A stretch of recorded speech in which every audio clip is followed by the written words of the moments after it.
Hello, this is the Stories Beside channel. I release videos every day for you. Subscribe and click the bell.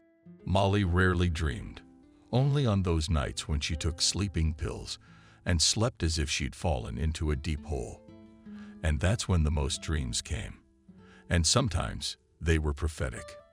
And she wanted so badly to get rid of that gift, to feel death, misfortune, to foresee what would happen. There is an expression, cruel romance, about herself. Molly could say cruel talent because a person does not know his future and is happy with it. But if you do know, you can't prevent it. Molly tried to so occupy the day with pressing matters that there was no time or energy left to look into the future. Not her own, not anyone else's, but sometimes in the dead of night, when her deep sleep overcame her and I made myself known. That morning, she woke up with a sense of impending loss. As she busied herself with non-crafty and domestic chores, she remembered how Nancy had asked her recently, "Why don't you ever tell me about when you were little?" What's there to tell? How Molly lived with her aunt, who was or was not her song mother, until her brothers were 5 years old. And together Molly went to the train stations. She didn't remember much about it. Vanessa told her. But my friend Wendy and I were getting off the train at the time. November had just begun. The wind is so hot it burns your face. And it was snowing. It's coming down from the sky. You're sitting on a bench in the corner. You haven't even gone into the station. You can't see the wood outside. They told you to wait. And somehow you got free, palms in your sleeves, collar up, no hat, no warm pants. Sitting there like that are obedient children. I asked you, "Little one, who are you with?" And you say, "I'm alone." The station is tiny. The glass is empty. Not a single person. I went in and the cashier who sells tickets. I asked her if you noticed who she was with. "That girl over there." "What kind of girl is she?" "You were sitting so quietly that nobody noticed you but us." I gave the cashier my address for whoever was looking for you. She said, "I'll take you to my place for now. I'll at least give the child some tea and pick up some clothes. She's prickling in the wind." I went out, and I saw Wendy had already bought you a handkerchief. So we went to my basement. It happens to me a lot. I say one little thing, and it comes true. Why did I say you were sick at home? We were all over you at once.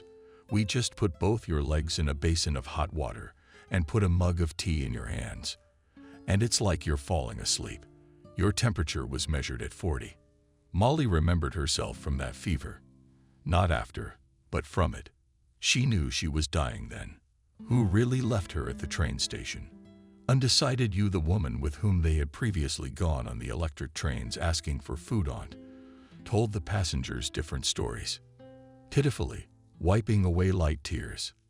And Molly kept waiting to see who would give them food. Older women sertabolny opened their purses, but usually they did not have anything with them. They'd give her candy, cookies. They'd give money to their aunt. But the men, they sometimes shared what they took for themselves. They held out a bun with sausage cutlets, nested between 2 slices of bread. It was only the joy of that meal that Molly remembers. The cutlet was so big, so tasty, she would swallow it, barely joking, like a little dog. She also almost always wanted to sleep. Molly would fall asleep on the floor. At some stage, she would be woken up so early. It was still dark outside, but one must get up and go. When would she get something to eat today? All thoughts, roundel, swirled around the feeling of hunger. Why was Molly forgotten at the train station? Our aunt noticed that Molly was sick, and where would she go with a girl who could hardly stand on her feet? That's how Molly grew up with her kind grandmother, Vanessa. But after the death of the old lady, she had to vacate the living space. Found other heirs. The girl packed up overnight, and on the last money went to the city. On the first day, Molly sat in the huge store, completely taken aback by what she saw.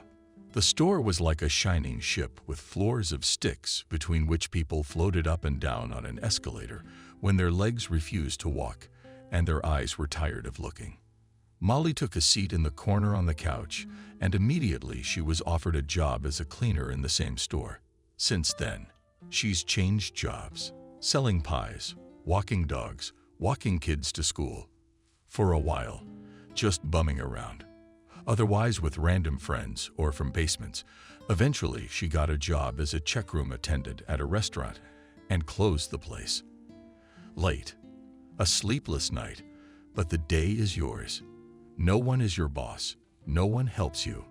Molly rented an apartment on the first floor of a crack house. There were cat songs and cat odors. And yet, when in the lattice of the oval window appeared, a kitten so skinny, pale red, as if he did not have enough strength to get a real color. Molly looked at it carefully, picked it up with the palm of her hand. She was washing him in the sink, and fleas oozed out in black streams. For a moment, Molly was afraid he was dead. And then she saw that the exhausted kitten had simply fallen asleep under the warm water, blindly entrusting his life to fate. From then on, it was just the two of them. And coming home in the morning, Molly knew that will fall asleep Grishchenko and Ear, and the cat god, and to the cat songs. Molly had nothing left of her former life. Only as from that childhood serious illness, she had the gift of foresight. It stayed with her. How many times has she noticed? She'll say something in passing, and it comes out like that. Nonsense. Nothing. Sometimes it's just something she accidentally says to an acquaintance. Take care of your wallet today. Don't worry, she'll do it for her daughter. Would you call your mother? And then they told her that the purse was indeed almost stolen. The girl was second on the list of those accepted to the institute, and the mother had a heart attack during the night. Molly was unpleasantly disturbed by this ability of hers, and she became increasingly silent. Molly herself eventually took a job as a caregiver. She needed a place to live, so the board and lodging option seemed very attractive to her. Good fame runs ahead. So since then, the young woman has never been out of work, caring for the sick and the elderly.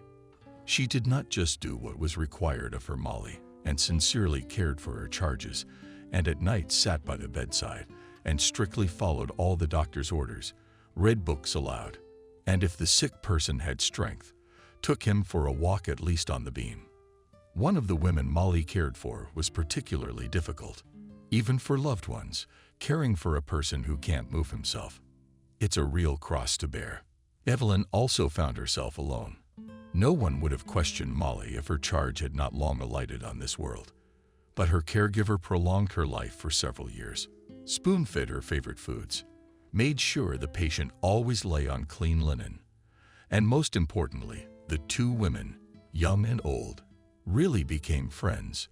Molly was interested in listening to the old woman's stories about the past, which she herself knew only from books. And Evelyn was touched by the caregiver's attention to her. Even if you woke her up at night, she would not express any displeasure, only alarmed. Are you unwell? What can I do for you? It wasn't until after her death that Molly learned that Evelyn had bequeathed her apartment to her. She couldn't believe it when she saw the will. She was sure that if her ward left, she'd find some distant relatives. But they fly like flies to honey and start dividing the inheritance. But the notary stated that Evelyn has no one left, and the 3-room apartment goes to Molly. After that, the young woman repeatedly heard the remarks of neighbors sitting on the bench at the entrance in the evenings. They spoke softly, but Molly, coming home, heard their every word. You know, she used to say that she hadn't followed that woman for nothing, said one neighbor to another. That's what anyone would do for an apartment downtown. Probably, as Evelyn had left a will, so her nurse had sent her to the next world as soon as possible. That time Molly could not resist, turned around from measuring the talking girl, looked at her snidely and with a challenge, saying, "What are you going to do to me?" The young woman was offended to tears. After all, she, apparently, did not know about the inheritance, but she was sincerely attached to Evelyn because they were both lonely, and the thought that she was considered by others almost a murderer of the old woman was unbearable. It was many years before Molly learned to ignore such insults, to listen to the opinion of only those people whom she respected. However, even then she soon became not to her neighbors, because she met Michael. They met by chance. It was a beautiful May evening when Molly said goodbye to another of her charges. Now she had a place to live, and at the sick she spent the day and went home at night. Passing through the park, the woman suddenly plunged into that spring atmosphere of blossoming and fragrant cherry blossoms. People were enjoying the first really warm day. Children were running and frolicking. Stalls were selling ice cream and cotton candy. People were lining up for the rides. Molly suddenly remembered from her childhood, and giving in to the impulse, she went to the ticket office and bought a ticket for the Ferris wheel. When it was her turn to get into the cabin, the aunt who had lost the tickets put a young man, who also did not have a pair. The turn of the wheel lasted only a few minutes, but it was enough time for Molly and Michael to get to know each other. And once said, then they sat in a small cafe, eating ice cream dusted with chocolate sprinkles. Both of their eyes were shining, as if they realized that the long-awaited meeting, the one you dream of all your life, had finally happened. They married quickly. Michael was an engineer and lived in a factory dormitory, so he moved in with Molly. The first year flew by instantly. Molly herself did not seem to believe that she, who had always been a tumbleweed, a vagabond without a family, without a tribe, now became a real mistress on which the house is kept. And only a premonition, which she in recent years did not let raise its head now, as if quietly judged that this road leads to nowhere and nothing good awaits her Molly there. 2 years later, Nancy was born. Problems in the young family appeared when Molly became pregnant, but at first they seemed insignificant, like clouds on the horizon in the middle of a clear summer day. Molly's situation was not a big deal. No, she wasn't hospitalized, but often she didn't have the energy to do the usual housework. She was irresistibly sleepy, irritated by all the smells. Michael, coming home from work, would find the shelves in the refrigerator empty and the laundry early. In vain he lifted the lids of the pots, hoping to discover, as before, his favorite borscht, stuffed cabbage. "And what have you been doing all day?" he asked his wife Riley. She got out of bed, shot up, and clamping her mouth, rushed to the restroom. Eventually, Michael got into the habit of going to the dumplings after work. He'd come home already full and wouldn't even think about what Molly had eaten, and I was often so bad that she could not go to the store and buy at least bread. When she asked her husband for it, he refused flatly. "I'm tired myself. You stay at home all day long. You need to go out, so make an effort to walk to the bakery." No creature is more resentful than a pregnant woman, Molly swallowed in tears. But she was too proud to argue, and she so wished someone would bring her a hot sweet. T stroked her head and pitied her like a little girl.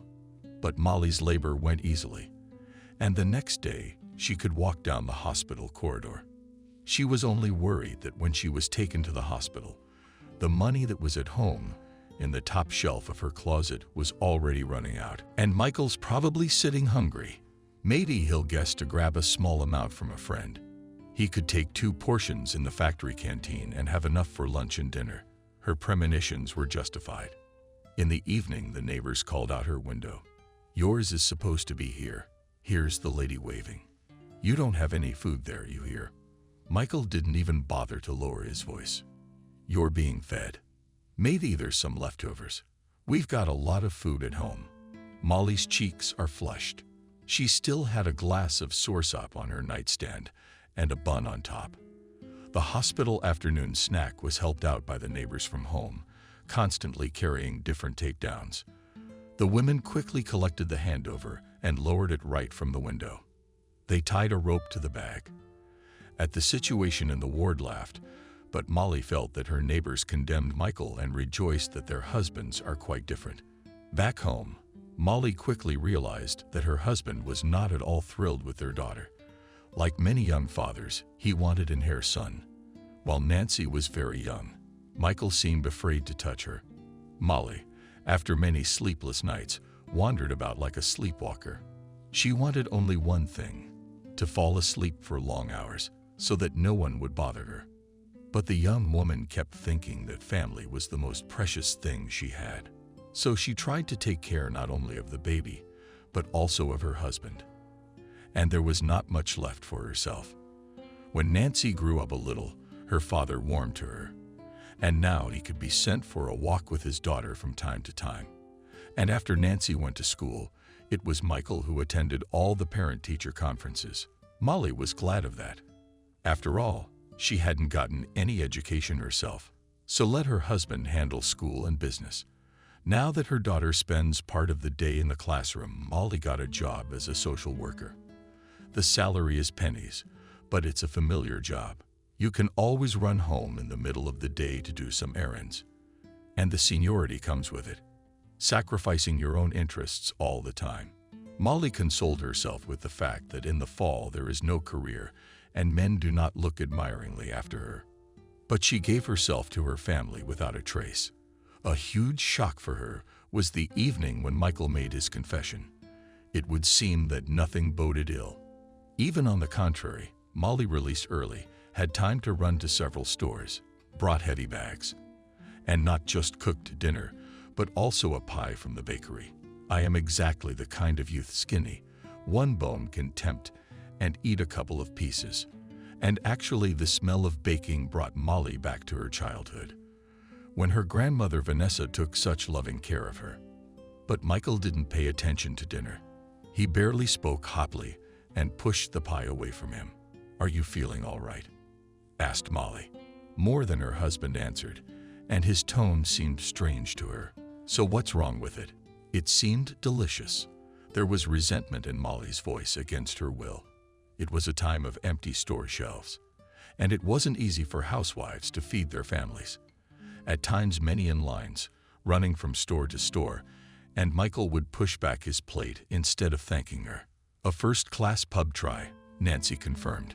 Michael takes a deep breath, and as if to make up his mind. "Is that it, girls? I'm leaving you. I'm leaving you the apartment. I'm not sharing it. Where do you want to go?" Nancy asked with interest. But Molly understood everything at once. She was out of breath. She sank down on the chair, hoping that now she could breathe and that she would feel a little better. That her gift, that occasionally still awoke, let her know it was useless to explain, to humiliate, to persuade. And before her eyes was a picture of a young, tall girl, perfectly built with a frankly embarrassed look. "Is her name Jenna?" Molly asked herself, not hearing her own voice. "How do you know?" Michael did not take his eyes off her face. "Did your girlfriends tell you what to do, or did they tell you?" Molly just waved her hand. "I don't have girlfriends, just old ladies in charge." "Well, you've made up your mind, so leave. Will you pack your own things, or shall I help you?" I guess deep down Michael was embarrassed by the situation. He packed Oscar. Always so neat, now he was just throwing things into his bag, just to get it over with as quickly as possible. Nancy peppered her father with questions, but Molly told her daughter not to bother Daddy or he'd forget something. But then she added, addressing her now ex-husband, "It's good that you're leaving in front of your daughter. Otherwise Inca would be tormented, waiting for you on the window would hang, looking out. And now you'll explain to her that you won't come back." "Why you?" Nancy shouted. Michael squatted down in front of his daughter. "I'm just going to live somewhere else, and you're going to come and visit me. You've fallen out of love with us." "Yes." Nancy's lips quivered. She couldn't stop herself from crying. "You found someone else." Molly thought bitterly that at 10 years old, the girl had gotten it right. "Growing up. What's the matter? How can I not love you?" Michael emphasized the word you. "I'll come to your house on the weekends, or you'll come to mine." "No, you traitor. I don't want you to come over. I won't let you." Nancy pulled her arm out, and she whirled into the other room to cry. Molly saw that Michael was confused and upset. What did he expect?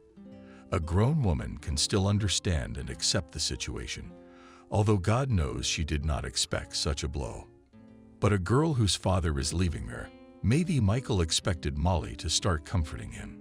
Say some platitudes like, "Wait, give her time, you'll make up." Instead, Molly said, "And Lizio won't stay with you for long. She'll replace you with someone else." "That's you talking out of jealousy to spite me." Michael picked up the bag, and moments later the front door slammed with such force that the plaster sprinkled. Molly didn't find the strength to get up for some time yet. No, she wasn't jealous. She just knew it would happen. Looking ahead, her prediction had come true. Jenna worked as a hairdresser.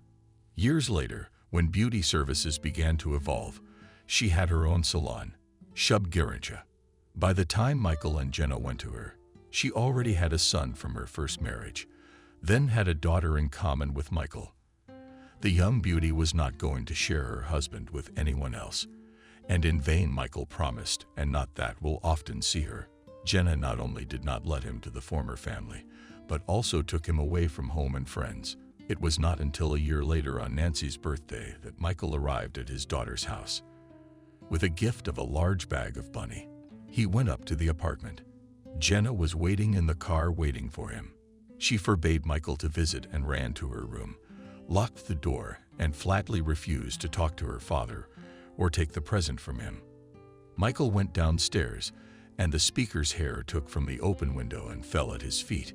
"It's all clear," stated Jenna. "There is nothing more for you to do here." From then on, relations between the families ceased definitively.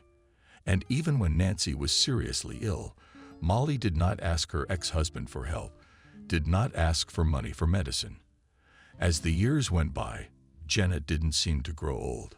True, we didn't invest out of ourselves to the fullest, as they say now. The difference between the spouses became more and more apparent, and the day came when the woman found a better match and left Michael. Without a backward glance, Jenna's son was on his feet by then, and she took her daughter with her. Molly knew in advance that this was what would happen, that she was leaving her. Her husband was not at all into a happy, cloudless life, but it was useless to object to him at that moment when he hurriedly tightened the zipper on the travel bags. From that moment on, Molly lived like a mechanical doll. She was still doing all the household chores for her daughter, but she had become so silent that she did not speak to anyone.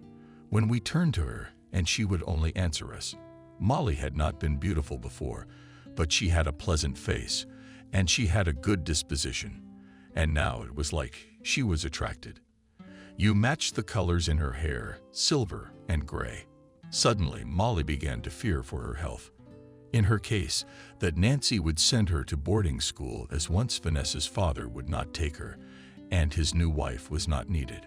It was hardly the first time Molly had gone to the doctor to complain about something.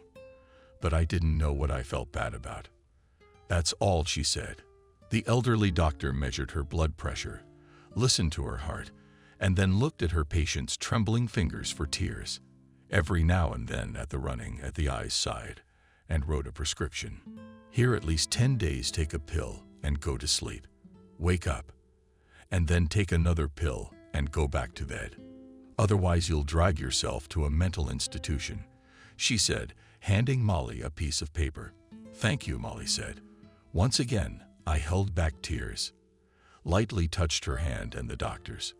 "Will your father be all right? He'll live." "What? Why do you say that?" "How do you know?" The doctor shuddered. Her father, a profound old man, was actually undergoing a checkup right now. The doctors suspected cancer, but it'll be a few days before the diagnosis is confirmed. The old man would be released home. And now Molly just shrugged her shoulders. "I just know you're worried about him." "Don't be. I know everything about other people. I can't see into my own future." Meanwhile, Nancy was entering a difficult age of transition. And if earlier she loved and pitied her mother and would not hesitate to rush to her defense, now the girl was a teenager. Far more, she was interested in the art company. Molly tried, as before, to talk to her daughter in confidence. "Are you interested in the boys there? And what in our crypt to sit?" Nancy snapped at her. "You won't tell me to look through the walls in one word. But why do you have your own room? Can you do your homework, listen to music, invite some girls over?" Nancy poked as if she'd heard something stupid. That's what the mother said to Sophia cruelly, and Molly flinched at both the tone and the word mother. Before, to her daughter, she had been mommy and mom. "Come on, mother, you're not going to bother me." Later, thinking back on those years, when and learned in high school, Molly thought there had never been a harder pairing in her life. She made arrangements with the girl's class teacher and called her every morning to see if Nancy had shown up for class today or was she skipping again. But the worst of it all began in the evenings. Molly tried to convince her daughter to come home at least by 10 o'clock. "You're not doing your homework." In the voice of the mother involuntarily sounded similar intonations. "And if you come at 0 o'clock, you are not in a hurry." Now teachers still feel sorry for you. They give you C's. But when they see you don't want to lift a finger, only in lessons they'll just kick you out 9th grade. You'll finish and goodbye. So what? You yourself studied 3 grades and you've been changing diapers for old people all your life. Why didn't you become a professor yourself? "Do you know what my life was like?" said Molly. "If I had grown up with parents, I would have studied. My life would have been very different. When you have children of your own, you will realize that every mother wants her daughter to live a better life than she did. Calm down. I'm better off than you. Obviously better." And reminded me of a free life, the opportunity to hang out with the guys in the entrances and yards until night, drinking beer and comprehending the first joys of love. When my daughter slammed the door again, Molly sat with her hands over her face for a long time, so lonely she had never felt before. If she didn't come home late at night, her mother would go looking for her. Molly knew what to eat: poorly lit yards, stray dogs, dubious company in back alleys. She bought a flashlight to illuminate to the detriment of the length of asphalt under her feet, not to trip and fall. And already in winter in the ice, Molly awkwardly rattled and broke her right wrist. For several weeks, any work was given to her with great difficulty. The damaged hand was in sharp pain. But Nancy never lifted a finger to help her mother in the meantime. Oh, these winters! How many times Molly came home with her and my anxiety for the night she never managed to find, and cried quietly at the radiator animate from the frost on her fingers. Tears flowed with pain and hopelessness. The future turned out to be absolutely hopeless, and even the clairvoyant, who more than once helped the woman out, was now silent, and she did not get any hints from him. So now, when Nancy returned, which could be at 2 or at 3 o'clock, Molly only gasped with unbearable relief. "The daughter's alive, so we can go to bed." Once again looking for and at Molly noticed a woman about the same age as herself. Her face looked familiar. The woman, too, was circling the yard, peering into the shadows. Suddenly, Molly called out to her, "Are you looking for someone, daughter?" Immediately, she responded and came closer. "Have not seen a girl with blonde hair in a red jacket, and mine in blue," said Molly, "and her cap is so blue with Ethan." The women got to talking and quickly remembered each other. A few years ago, when their daughters had not yet gone to school, they were studying at a developmental center at the Palace of Culture. There they taught the kids to read and write, draw and mold plasticine. Other Emily at that time became friends, but later their paths diverged. The girls went to different schools. Molly complained to Camille about the company Nancy contacted and found out that Emily was also disappearing with these guys. All above no more, Camille said bitterly. "I'm the only one raising her. You can't imagine. How hard can it be? I can, and I'm working 2 jobs." Camille must have wanted to talk. "I wanted Emily, and I had enough money to go to music school. My daughter went to the piano. I bought her a nice dress for concerts, only we chose velvet ones with a lace collar. We went to the sea every year, so this is still happiness." Molly said bitterly, "Even if I work around the clock, I will not earn so much. The sea would know at least what color it is. I thought he had been recruited to go to the north on shifts. They'd pay well there, but there'd be no one to leave me with. No one. I have no relatives." Talking women stopped around, trying to keep warm. And finally Camille suggested, "Let's go to my place. I live nearby. We'll have tea in this house. The girls will probably show up again at 1 o'clock in the morning.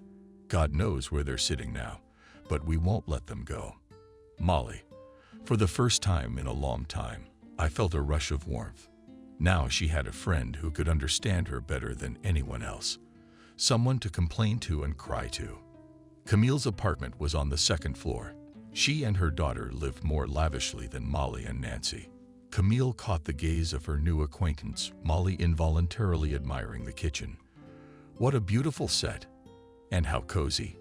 "I work as a simple cook," Camille explained. "I don't have to spend much on groceries. So I save up. What's left over from your earnings? I spend the cash on the apartment. I like the house to be nice." The woman put cheese, sausage, and butter from the fridge on the fire. She started making sandwiches. All her movements were quick and precise, and Molly couldn't help but admire it.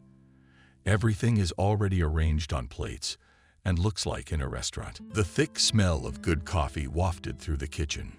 Molly was quick to agree, and for the first time in years, she too was drawn to honesty.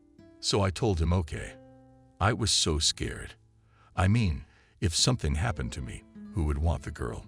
I thought I'd put her on her feet. She'd get married, and I'd live with her and my grandchildren. You're a little early to be an old woman. Maybe you'll get married, and you won't have to warm yourself at someone else's hearth. It seemed so fantastic and ridiculous to Molly that she could still fall in love and bring some man into the house that she could not stand it, and laughed. "Camille, what are you saying? What men?" By this time, they'd already switched to you. "I see you've already given up on yourself. Where's Nancy's father now?"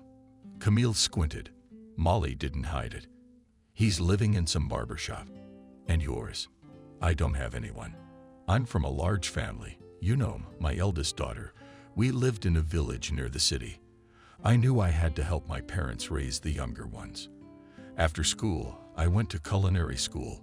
I got a dormitory and a scholarship. For the summer, I arranged pioneer camps, kitchen worker. There the food was always left for the children. They'd give them pea porridge and a cutlet. Nobody eats peas. I used to take the electric train home. Every time I carried heavy bags. My father raised pigs.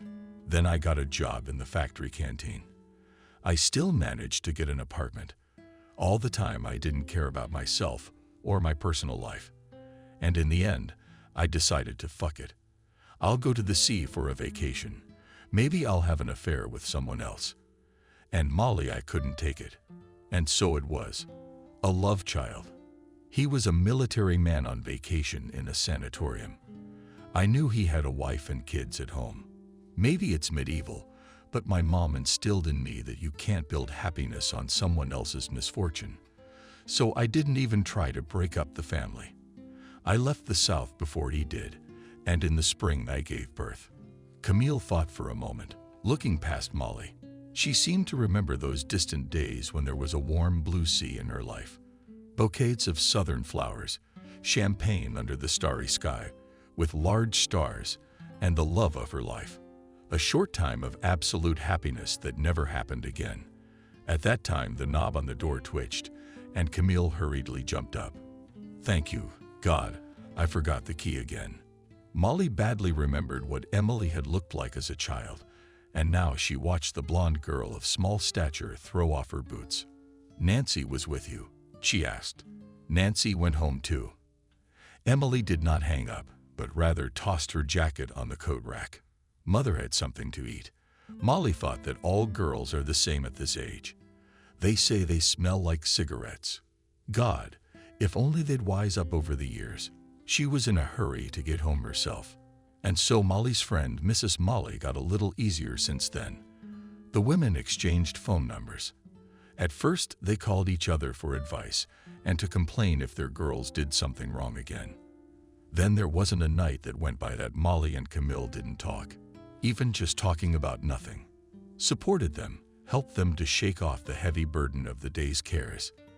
And of course, the women were always ready to help one another. "Come to me," said Camille Molly, when she was days away from a paycheck and the refrigerator was almost empty. Camille would feed her friend a delicious dinner. She always gave her something to take home. It helped keep her going until she got her paycheck. Molly, on the other hand, would read her friends' cards. And the readings were always good. "You'll have it all, won't you?" Molly assured her. "And money." and family happiness. Look at all the diamonds and hearts falling out. I wouldn't lie if I saw something bad. I'd rather keep quiet, but I wouldn't lie. And about a year later, Miranda moved into the same building as Camille in the same entrance. She worked as a doctor in a polyclinic and had recently divorced her husband. Sociable Camille quickly got acquainted with the new neighbor. Miranda became the third in their company. She was not pretty, but it was not noticed immediately. And only if it was possible to catch Miranda without makeup, and at other times well-dressed, skillfully painted, she looked quite attractive, confident woman, and no one even guessed that her heart was broken. Once Miranda married a man much older than herself, a medical school teacher. She didn't just fall in love with him, she completely lost her head. Benjamin was flattered by such admiration for the student. He saw that Miranda was ready to devote her whole life to him. They got married. They bought a nice cooperative apartment. Miranda dreamed of children, but they never had any. But Benjamin was steadily climbing the ladder. He defended his doctoral dissertation. Miranda really created a cult following for him. She worked at the clinic and then did housework until late at night, so that Benjamin, God forbid, did not experience any inconvenience. She tried to cook for her husband. She did all the most delicious things herself at home renovation.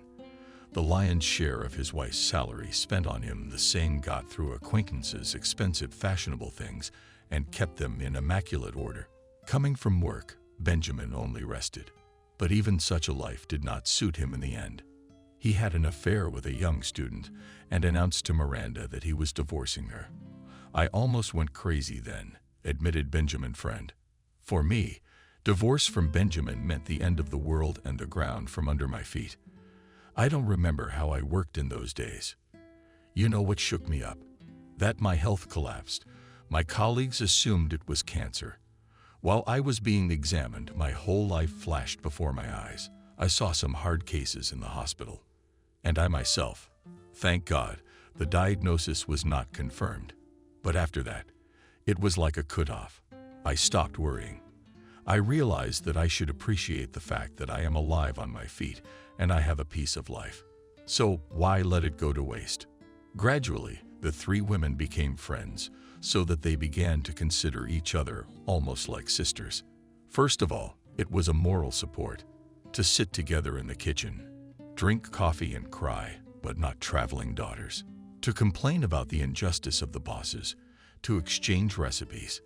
Is it much to make sadness recede and the world bloom with new colors? Besides, they were just useful to each other when they were sick to death of being stuck at the stove.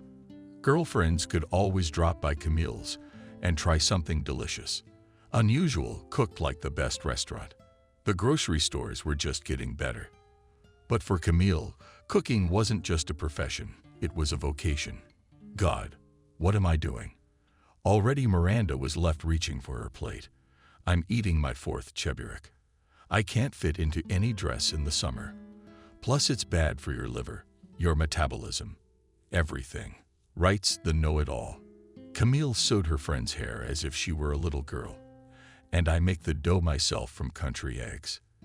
Yes, select flour nothing but good from my pierogi, and cheburek will not be. Why are you afraid of your figure?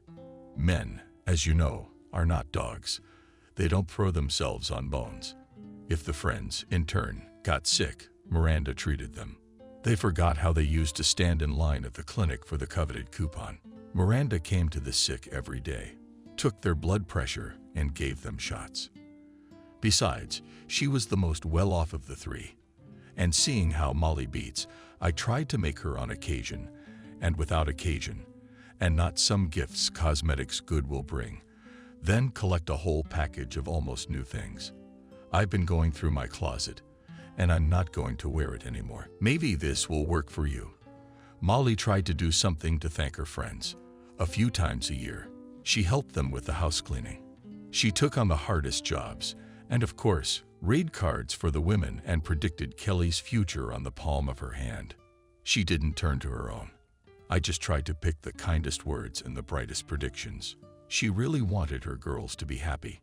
Meanwhile, the other Kellys had graduated from high school, Graduation for all schools was on the same day.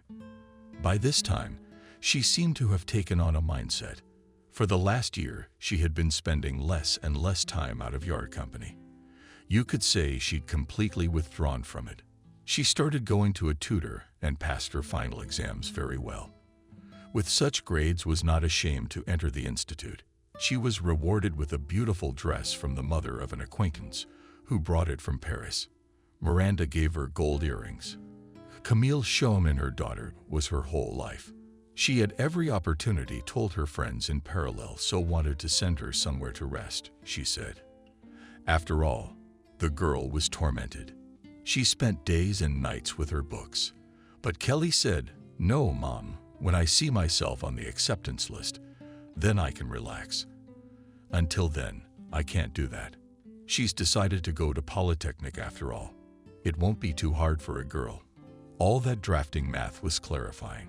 Miranda Lenina says that before, in Soviet times, to be an engineer was considered not prestigious and paid little. And now you can get a very good job and part-time students and control work to do. "Lucky you, Camille," Molly said. "And your daughter is a clever girl, and you have not in vain so many years. You have tried so hard to raise her. I have girls. I don't know what's gonna happen." She started being rude about the prom dress. She said, "You can't buy me anything nice anyway." Class teacher, they had a strict, all the time watched that the girls went to school without makeup and jewelry. No pants to wear, my God. And now the name wants to piss her off. He's gonna show up to the party in jeans and blonde hair. And the worst part is, she's got all C's. She can't get into college with them. She doesn't want to go. "Maybe I should talk to her," Miranda suggested. Molly just shook her head. She knew that Nancy had a completely different value system. And Miranda was just an ordinary doctor, no authority to her. If her friend had been a millionaire and traveled the world, then Nancy might have listened to her advice. Molly didn't even want to go to the prom. She envisioned among the girls dressed up like butterflies in airy dresses, rumpled and shabby in jeans. Besides, it would be very difficult for the teachers to say kind words about her daughter. The girl was disliked for her defiant behavior. Molly decided to be a little late, to come not to the solemn part, when they will award certificates, and later when the feast begins. But to her great surprise, she didn't find her daughter. "And left," said one of her former classmates, where Molly could not stand it. The girls looked at each other. "Well, with her friend," said the same Cindy. "She got her diploma, said she had nothing else to do. Then he picked her up and took her away." "And you didn't know about him?" Molly just shook her head. "I see. Well, let her tell you about him." "We don't want any of that," Cindy said. Nancy didn't come home until the next day, when everything had changed.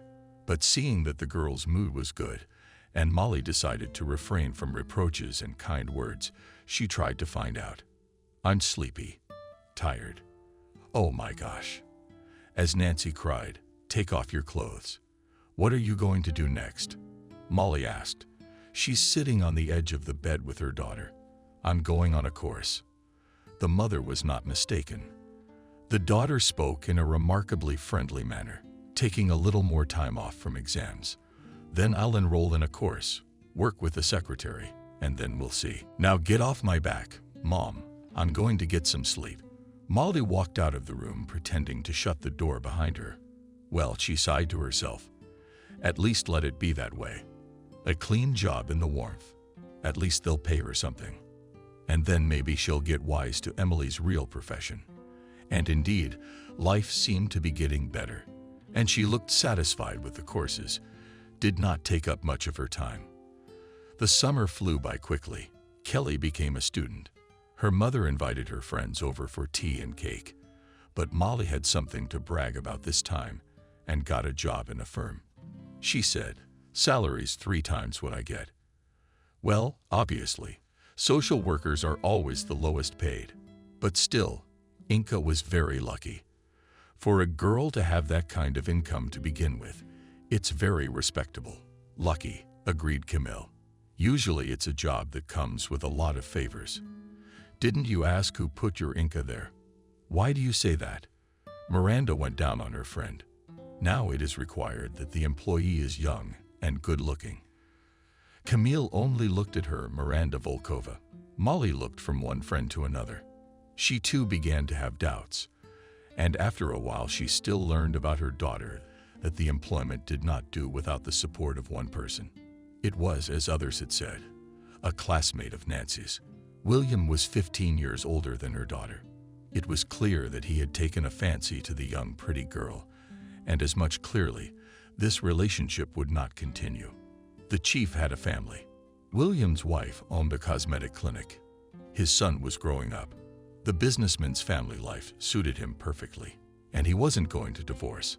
Another thing, why not make a little variety, and him life did not spoil him with gifts. And now she was just dizzy. New clothes, out-of-town restaurants, an attractive lover who wooed her so beautifully. Molly was frightened at first. What have you done? Our city is big, but it's not that big. Sooner or later someone will tell his wife. She'll show up at the firm and get in your hair. What are you talking about? That's how they acted when you were young. Now I'm sure the wife has a lover. Everyone lives their own life. Her expression became dreamy and Molly shook her head. She could see that outwardly her daughter had changed for the better. Gone were the boyish grip, the ripped jeans, and no longer smelling of cigarettes. The girl had become more feminine, but foolishly obviously hoped that her lover would leave his ex-wife for bed, or she herself would leave him for another, and then she could marry him. But Molly realized that there was very little chance of that, and it was not to be seen soon. Just so long as this young womanizer didn't break her daughter's heart. Everyone lives like that now, Camille told her friend. Kelly. She moved in with a boy from me too. They're renting an apartment. Maybe they'll get married. Maybe not. We'll see. Nancy. Of course, we'll have to find someone else. This William and his wife are too well-to-do. Well-to-do people. His son is growing up. He won't leave his wife for this Inca. Well, that's what I think. Molly nodded sorrowfully. There's no telling how long the relationship would have lasted, but life had its own way of doing things. One day, the mother found her daughter in tears. It seemed that Nancy was once again a little girl in need of care. After persistent questioning, the girl admitted that she was pregnant, not without getting rid of the baby, or there might be no children at all afterwards. And in any case, it's my grandson or granddaughter. Don't cry. You mustn't get upset. We'll think of something. Molly did what she thought was the only right thing to do. She decided to talk to William herself, and she's probably embarrassed or afraid, but she has to make a decision. And if that wit won't marry her, at least let him help her. Lyon's not the only one who carries everything on her shoulders, and she can't bear to work and look after a baby. She's not used to hard labor. Molly managed to find out where William lived. She had been on duty nearby for several days, hoping to catch him when he was alone. Finally, she was lucky. I need to talk to you, she said, approaching him. The man raised his eyebrows in surprise, confused and interrupting Molly's words, explained that she, Nancy's mother, said she did not condone her daughter's behavior. The girl should have realized that taking a husband away from his wife and father, from his son, that is the very last thing. But that's not going to happen. The William family will not break up. What do we do now? And not if she's pregnant. You're supposed to be doing something to help. And you also went against your conscience with the girl, went out, cheated on your wife. Molly herself felt how pathetic she looked. She could not find words that would sound weighty and convincing. The man was silent, though. Molly felt that he had already made an assessment of her. A thin woman far from being young in a cheap jacket and official boots was from the same category of people with whom the master of his life rarely had to communicate. He cleaner in his firm paid more than Molly earned. If a miracle had happened and he'd actually fallen in love with Nancy, maybe he would have spoken to her mother more respectfully. But that wasn't the case, and he only frowned unhappily. We're adults now. Let us handle this ourselves, he said. Just got in the car. Molly realized that the conversation wasn't going to continue, but she was wrong. There was. That particular day came home early. The door opened as abruptly as if her daughter had kicked at it with all her might. Kelly walked to her room, pulled a bag out of her closet, and began throwing things into it along with Christmas trees. Molly covered her face with her hands. She was scared too. She could feel the rage raging inside her daughter. Years ago, her husband had also packed up his things when he left for another woman. But then she had a mother, now she had a daughter. She had traded her mother for her lover. Nancy had packed in 5 minutes. Stopping beside her mother, she shook her finger near her face for a few minutes with frenzy. Sometimes not even immediately able to speak, so you'll never come into my life again. The door slammed so hard that the walls shuddered. A couple days later, frightened by the fact that Molly is not seen in the yard, and to phone calls, she does not answer. A woman's friends came running to the woman's house. Molly was lying in her room. She was in the very robe she had met Nancy in. The woman was not looking at one point, and a frightened Camille wanted to call an ambulance. "Wait, you forget I'm a doctor myself," stopped Miranda. Now what will the paramedic do when he arrives? Either sleeping pills or they'll suggest we go to the loony bin. "But you can't leave her like this," Camille said, rubbing her friend's icy hands with her warm fingers. "No one's saying we can leave Molly like this now. Tell you what, honey, I'll stay with her. And you go trot back to your place and get some food. Or whatever cognac you got in the stockpile. Anything will do." "Got it," whispered Camille. Half an hour later, the friends, almost by force, sat Molly at the table. They poured cognac. They made the woman drink and then eat a little. There came a moment when Molly seemed to let go. She cried, clinging to her shoulder. Miranda, and she threw the edge of her large, similar shawl over her shoulders and began to sway quietly, like a baby bicycle. "Everything will work out. The main thing is that everyone is alive. And the rest will sort itself out. That's what I'm telling you." Months went by in a roundabout way through people I knew. Molly found out she was living in a rented apartment and didn't seem to be poor. Strangely enough, the woman was relieved after that. Not in the sense that she wasn't bothered anymore, and it was mutual. It was just that Molly, maybe for the first time in her entire life, was able to relax. For the first time. She was only responsible for herself now, in charge of her own free time. She, taking her time, felt a strange pleasure. She had cleaned the house. No more throwing things around and leaving a sink full of dirty dishes. Now the house would be clean and fresh. Molly liked to keep the window open. You don't have to worry about dinner. She came home from work, took pity on a couple of potatoes, made tea, and had enough. You can lie down with a book and not think that you owe someone something. I've never experienced such freedom except in my distant childhood. Molly was just getting used to her new life, getting the hang of it. Then one evening the bell rang. A woman went to open the door. I was amazed to see on the doorstep Nancy in an unfamiliar jacket lost weight. Her daughter had matured a few years in that short time. But Molly's eyes were fixed on the baby in the pink blanket in Nancy's arms. "What's wrong?"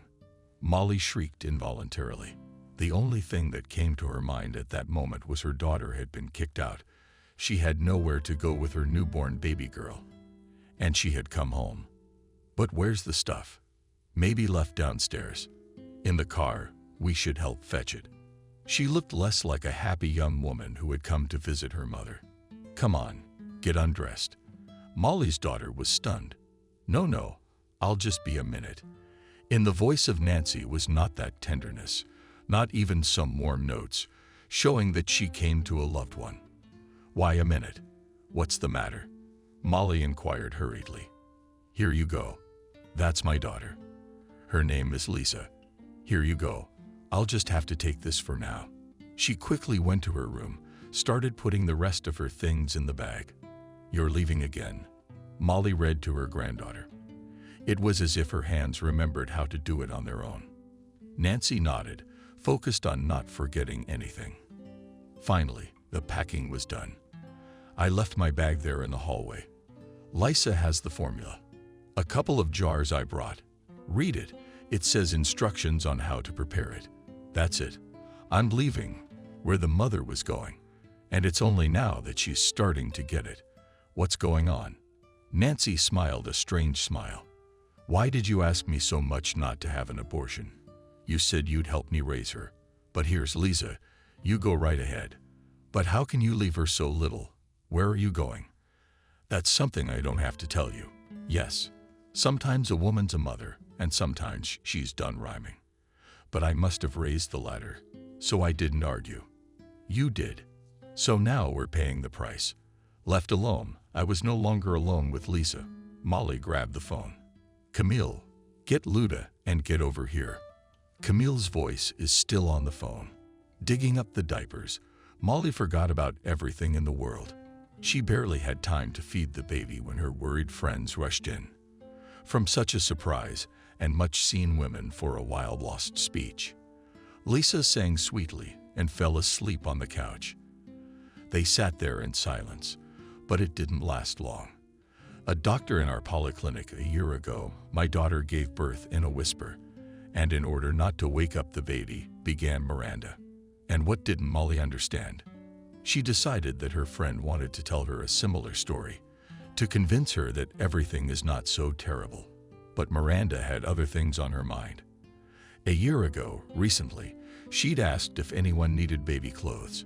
Her granddaughter from the village has grown up. She'll give away a stroller for free. You can get a crib offhand. It's cheap. Molly, don't even think about it. I'll buy it. Molly had tears in her eyes. She knew they'd all stand up for their girlfriends, but to help out at a time like this, it moved her. Your Kelly certainly doesn't see it that way, she told Camille. The girl's no angel either. It's only lately that she's taken to it. And I'm afraid to jinx it. Camille looked at the little girl, and involuntarily a gentle smile appeared on her face. So, Lisa, she's baptized. What are you talking about? I just found out she existed half an hour ago. I don't even know when my granddaughter's birthday is.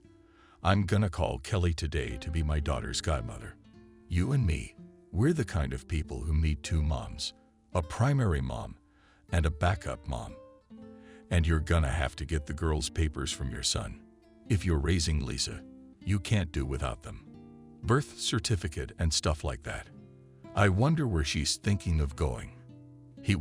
I know, girls, you think it's all right for me to have babies plant these in my old age. Well, old age is canceled. Camille took a deep breath. She was about to take on a tough job right now, and up came the flyer. Where are you going? Molly became agitated. What did you say the mixture was? Give here a jar now, we will bring everything. Half an hour later, the friends returned. This is for the first time. Camille was unloading heavy bags. I didn't bring any. I've only got tapes since perestroika times. We can save money. We'll open it ourselves. Another neighbor shared her meters. Christina, we'll order next week. Kelly promised to come. Miranda laid out bottles, jars, boxes, food, and everything else on the table. The baby needed. Molly was even breathing easier. She realized that together they could handle anything. In the week that had passed since she'd been here, she had time to get used to the girl, and as it turned out, as it was now often said, the gift version of a baby.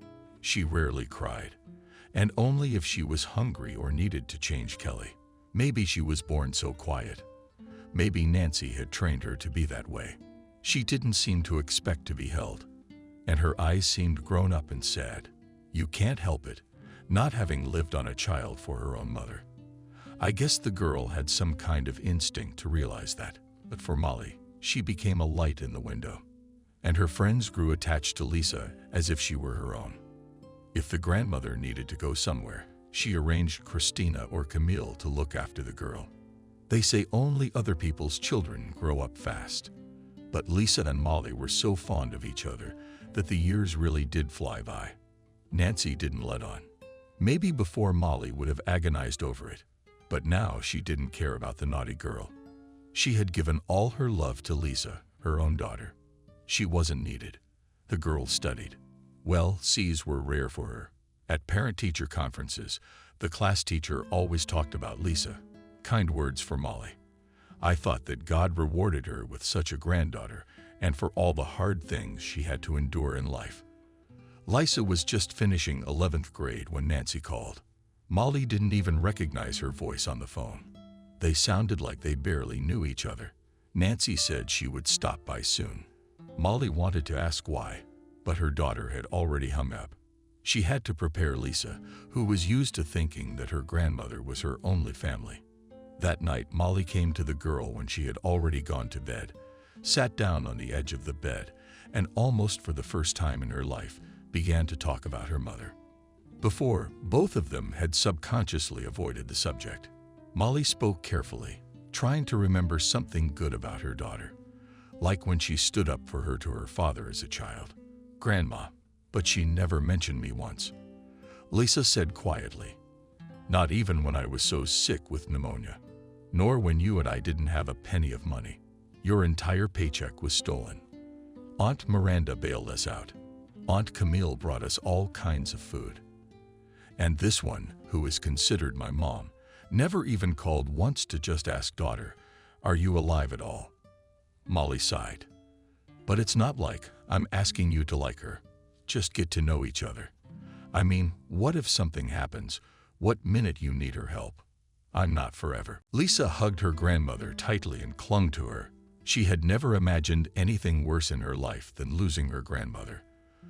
The next Saturday, Nancy did come to visit them. Molly again took a long time to recognize Nancy's daughter was still young, but not familiar to her mother. The stiff, even defiant expression on her face made her look older.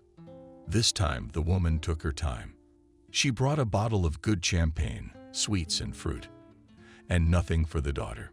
Molly stood in the doorway of the room, watching them meet. The other Lisa girl shyly said hello. It was obvious that she perceived her mother as a complete stranger. Nancy, on the other hand, talked animatedly to her daughter, but it was felt that she was playing to the audience and wanted to please Lisa. But she wasn't succeeding. Molly set the table and called everyone to tea, and Lisa huddled in the corner of the sofa and did not utter a word and was tempted by the beautiful cakes that her mother had brought. She sat there and didn't say a word, and then said she would go to her room to do her homework. Forgot a lot of things, and it is impossible to waste time. When the girl came out and asked her mother, "Your work, did you turn her against me?" "Yes." "What did you have to do?" "She didn't want to talk to you because it was the first time you came to her after all these years. We lived without you. We had our troubles, our joys. You didn't care. The girl doesn't even know to your face what you expected from her. What kind of love? The mother, no matter how you look at it, is still alone and slammed her palm on the table, and I had my own life to arrange or not. Would it be good if she saw me crying and unhappy all the time? Or someone like you, who has achieved nothing in life? What have you accomplished?" Molly's voice sounded tired. "Share it. It's been a long time since we've heard from you." But I stammered. And then she said with a challenge, "William did come to me. Abandoned his madam, despite all her wealth." Wow. Molly said it because she had to say something. She didn't really care. "How did you do it?" "I gave him 2 more boys. My youngest is a yearling. William always wanted a son, and it was a double dream come true, and I made sure his mom found out. After that, there was nothing left for her. How could I give him a divorce? It's true he didn't get much in the division of property. How little? It would be a lot of money for you, but compared to what he had before, it's tears. So we had to start from scratch. We didn't move into a new apartment right away. Now things are slowly falling into place. So you decided to look at Lisa.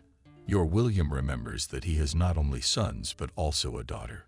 William earns the money. I take care of the kids. It's your generation that has all this sentimentality in its blood. What we care about is that the children are healthy and well provided for. I don't know how Lisa's going to get on in life. You've raised her to be so quiet and so uptight. She'll probably have to see a psychologist to sort it out." "Oh, wait. You and Molly's counselor had an unexpected thought." Lisa is about to finish school. She studies well, but now you have to pay for everything. Maybe I'll insure my daughter, if anything. Pay for school." Nancy shut up right away. Molly put her in her place. If she showed up at her daughter's house after such a long absence, she would feel immensely guilty, would do everything she could for Lisa, would take off her last shirt. "We'll see," the mother said dryly, realizing that she would confine herself to that one word. Molly recalled an incident when in the entranceway neighbor alcoholic, who long ago left the family, suddenly also decided to visit the daughter. "I have already turned 18 years old, and my ex-wife reproached that you, Serezha, with empty hands. At least buy a gold chain for your daughter. That's how many bottles I need to stay hydrated." Serezha was sincerely horrified. And the hunting is not the same. But apparently, also frightened by the prospect of spending on Lisa, and she wasn't going to do it. When Nancy decided to come and visit them, Molly's greatest fear was that she'd decide to take Lisa in. Her granddaughter had become her grandmother's raison d'etre, and Molly didn't believe that Lisa would do well with her mother. If she had remembered her daughter at least once in a while, she had cut Lisa out of her life for many years, and suddenly she came back for more. But I don't think she ever thought of taking Lisa in. After her unfortunate visit, she didn't let on for a few weeks. Then she suddenly called again, just as she had the first time, and invited Lisa to her anniversary party. The girl was confused and did not know what to say. "And these at least let there be some thread of relationship with your mother," whispered Molly. "All right. Tell me the address, please," said Lisa to her mother. She still couldn't get on a first-name basis with her mother. Molly would not tell her friends about the anniversary. Camille might have understood her, but Miranda would definitely be against it. She felt they should be cut out of her life until she showed up to apologize. On the appointed day, Lisa wore her prettiest dress, bought a bouquet of flowers, and had no money for an expensive gift. And the cheap one she felt would both offend and poison her. Molly did not expect her granddaughter to return so quickly. But in 2 o'clock the girl was already at home crying and as in water lowered. That day the grandmother did not question her. It was clear that the evening had not gone well. The next day Lisa told her everything herself. The anniversary was celebrated in a restaurant. Lisa felt completely superfluous at the party. Her mother only greeted her casually and paid no more attention to her. It felt like her family was her husband and sons. They sat together at the table, and Lisa at the very end of the hall with the other guests. The girl knew no one spoke to her. And when she slipped quietly out of the room, hardly anyone noticed. "Well, so be it." Molly stroked the crying girl's hair. "We lived without her, without your mother, and we'll live without her. But don't be upset." Lisa tried to pull herself together. "I'm like a daughter to you, aren't I? I'll study. I'll earn money. I'll take real care of you. I'll buy you anything you want." Lisa did not set herself impossible tasks, did not penny about the fate of Tanya, make her a millionaire's wife, and did not allow her to enter somewhere in MGIO or Moscow State University. The girl quite decently graduated from school and celebrated with friends' graduation party. She was given a dress by her godmother Kelly. And then literally the day after graduation, Lisa took the documents to the library college. The girl entered the budgetary department, studied diligently, received a red diploma. She got a job in the city library. Molly was ready to live with her granddaughter and always had nothing better to do. And yet it bothered her that Lisa had no personal life at all. The girl was by no means a gray mouse, as Nancy characterized her attractive, outwardly kindly smiling. Lisa found her way to the readers' hearts. Someone invariably lingered to chat with her, to learn about book news. But the girl never had a young man. And when Molly once again saw with her friends, she said she would live to see Lisa well settled. Not in terms of riches, it is a matter of tenth, but just that she has a kind and caring husband. Then there would be no fear of dying. Miranda silently showed her friend her fist, saying, "Shut up about the funeral again." Camille had an idea. "Listen, I have an old friend who has a son. It's an exceptional family. If I had a daughter, I wouldn't wish a different life for her. Her husband is a journalist who graduated from the Moscow Institute. A talented, enthusiastic man. It's possible to disobey him. His wife is a librarian. Can you imagine the names of the interns? Parents were from old Bolsheviks, who were for communism all over the world, amazingly intelligent family, and the only son is a future doctor, almost the same age as your Lisa, a little older than her and also a boy. His whole life goes between the library and home. Let's get acquainted. Maybe we like each other. Come on. Molly caught on to the idea. She didn't see anything wrong with it. After all, in the old days, that's how parents used to match their children. They'd find out in advance if the groom was a good match. They'd introduce them. But suddenly Lisa took the news in stride. Grandma matches dogs and cats. In the newspaper or on the website advertisement, say, an experienced groom invites brides. You should have asked me first if I wanted to get acquainted that way. But you can always refuse. Molly was confused. Talk to the young man. You will not like the new time. Goodbye. Well, nobody's gonna fire me, but I'll come to the meetings as a potential bride. Hello. I'm looking for a fiancé. Maybe you'd be a good fit for the role. Lisa was tearing up for a while, and it didn't sound like me at all. But then she thought and said, I don't know much about the intern, but Friedrich is obviously a really nice man. It's uncomfortable to give relatives a turn away. So be it. I'll meet this guy, and then we'll see. Camille gave detailed instructions. The young man's name was Noah, but the last name and middle name could be omitted. 2 days later at 6 o'clock in the evening, he would be waiting for her in Central Park by the fountain. For some reason, it was easy for Lisa to get ready for this meeting. Well, it happens. Sometimes everything goes wrong in the fate of exactly stick in the wheels, and sometimes, on the contrary, events develop as if on oil. This time Lisa was in a wonderful mood. She wore her favorite dress, simple. It seemed to be made of blue lace, although it was actually an inexpensive fabric, and Lisa felt like a real beauty that day. And the makeup was just right on her face, and her mood was wonderful. She came to the park early and liked very much the little cafe at the entrance. Together with her friends, she had already run here more than once to buy unusually delicious ice cream. And now she took a chocolate one and sat down on a bench by the fountain. So what? Even if it's going to be about holier-than-thou grandma and her friends, they're so funny and cute. Tonight she would tell them how the meeting went, if it even took place at this time. She saw an attractive man. He walked towards her and then sat down on the bench next to her. Lisa liked him very much from the story Aunt Camille had told her. She realized that this Noah was the Noah she should be introduced to. As they say nowadays, a nerd. Well, that is, he is a shy, quiet young man who is more interested in science than anything else. But this man gave the impression of a confident man, and he looked more like a movie character than a humble student. Noah, she asked, clarifying. The man smiled. Yes, Jacob, we've met, he said. I thought I had seen you before, too. Jacob was very easy to talk to. They chatted casually about this and that. Jacob marveled that Lisa worked in the library. Oh my goodness, it's so lovely.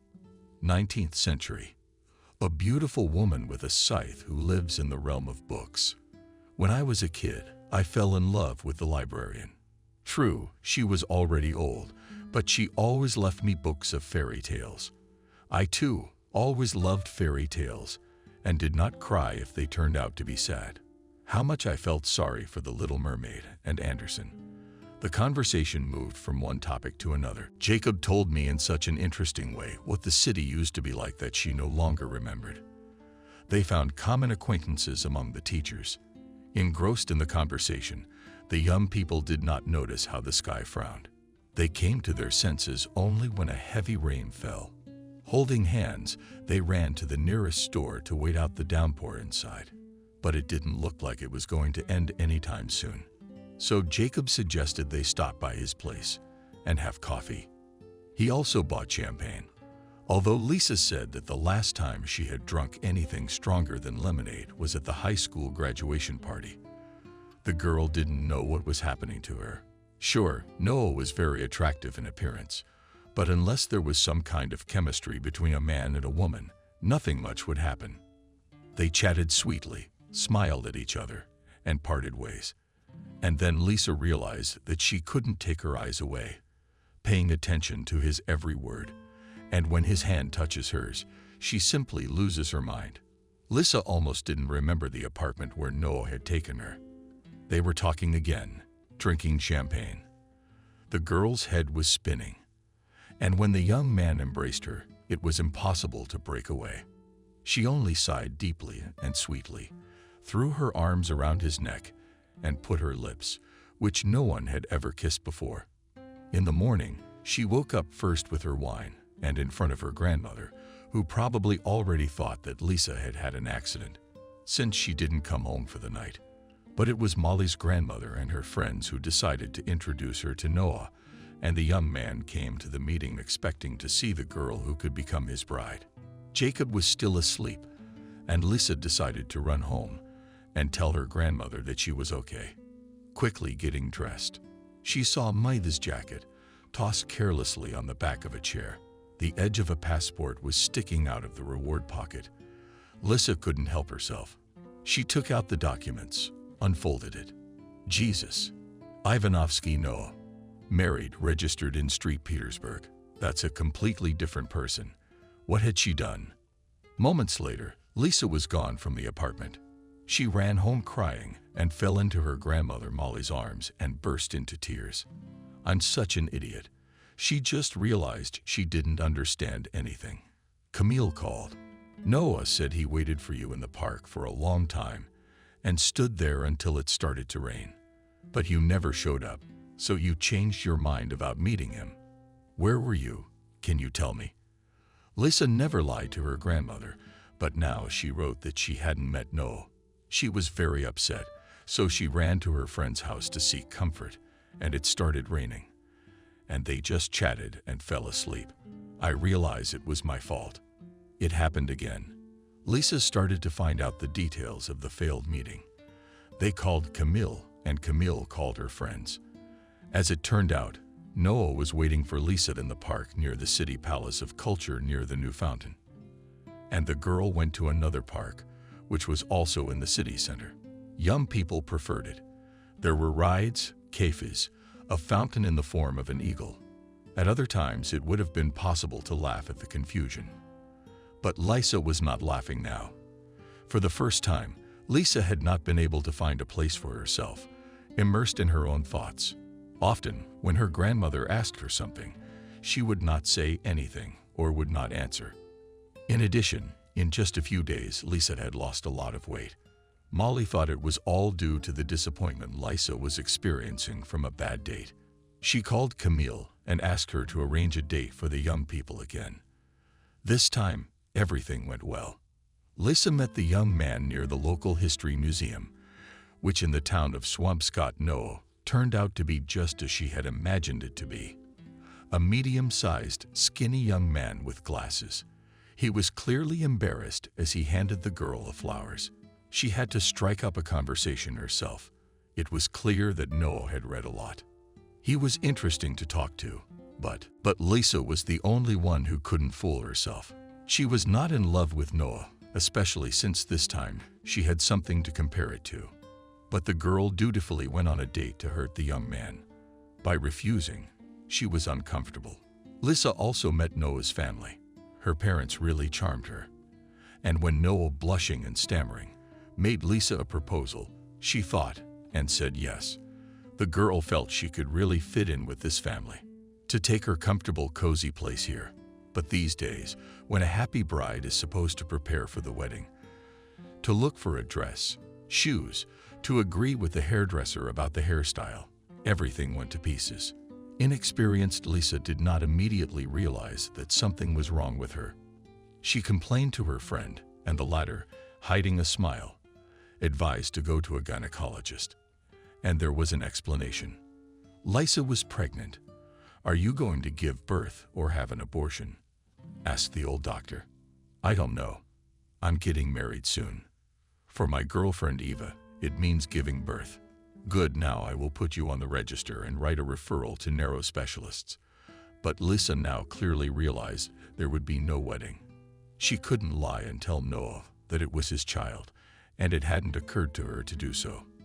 On the contrary, she was going to tell her fiancé what she really felt. She doesn't love him for real.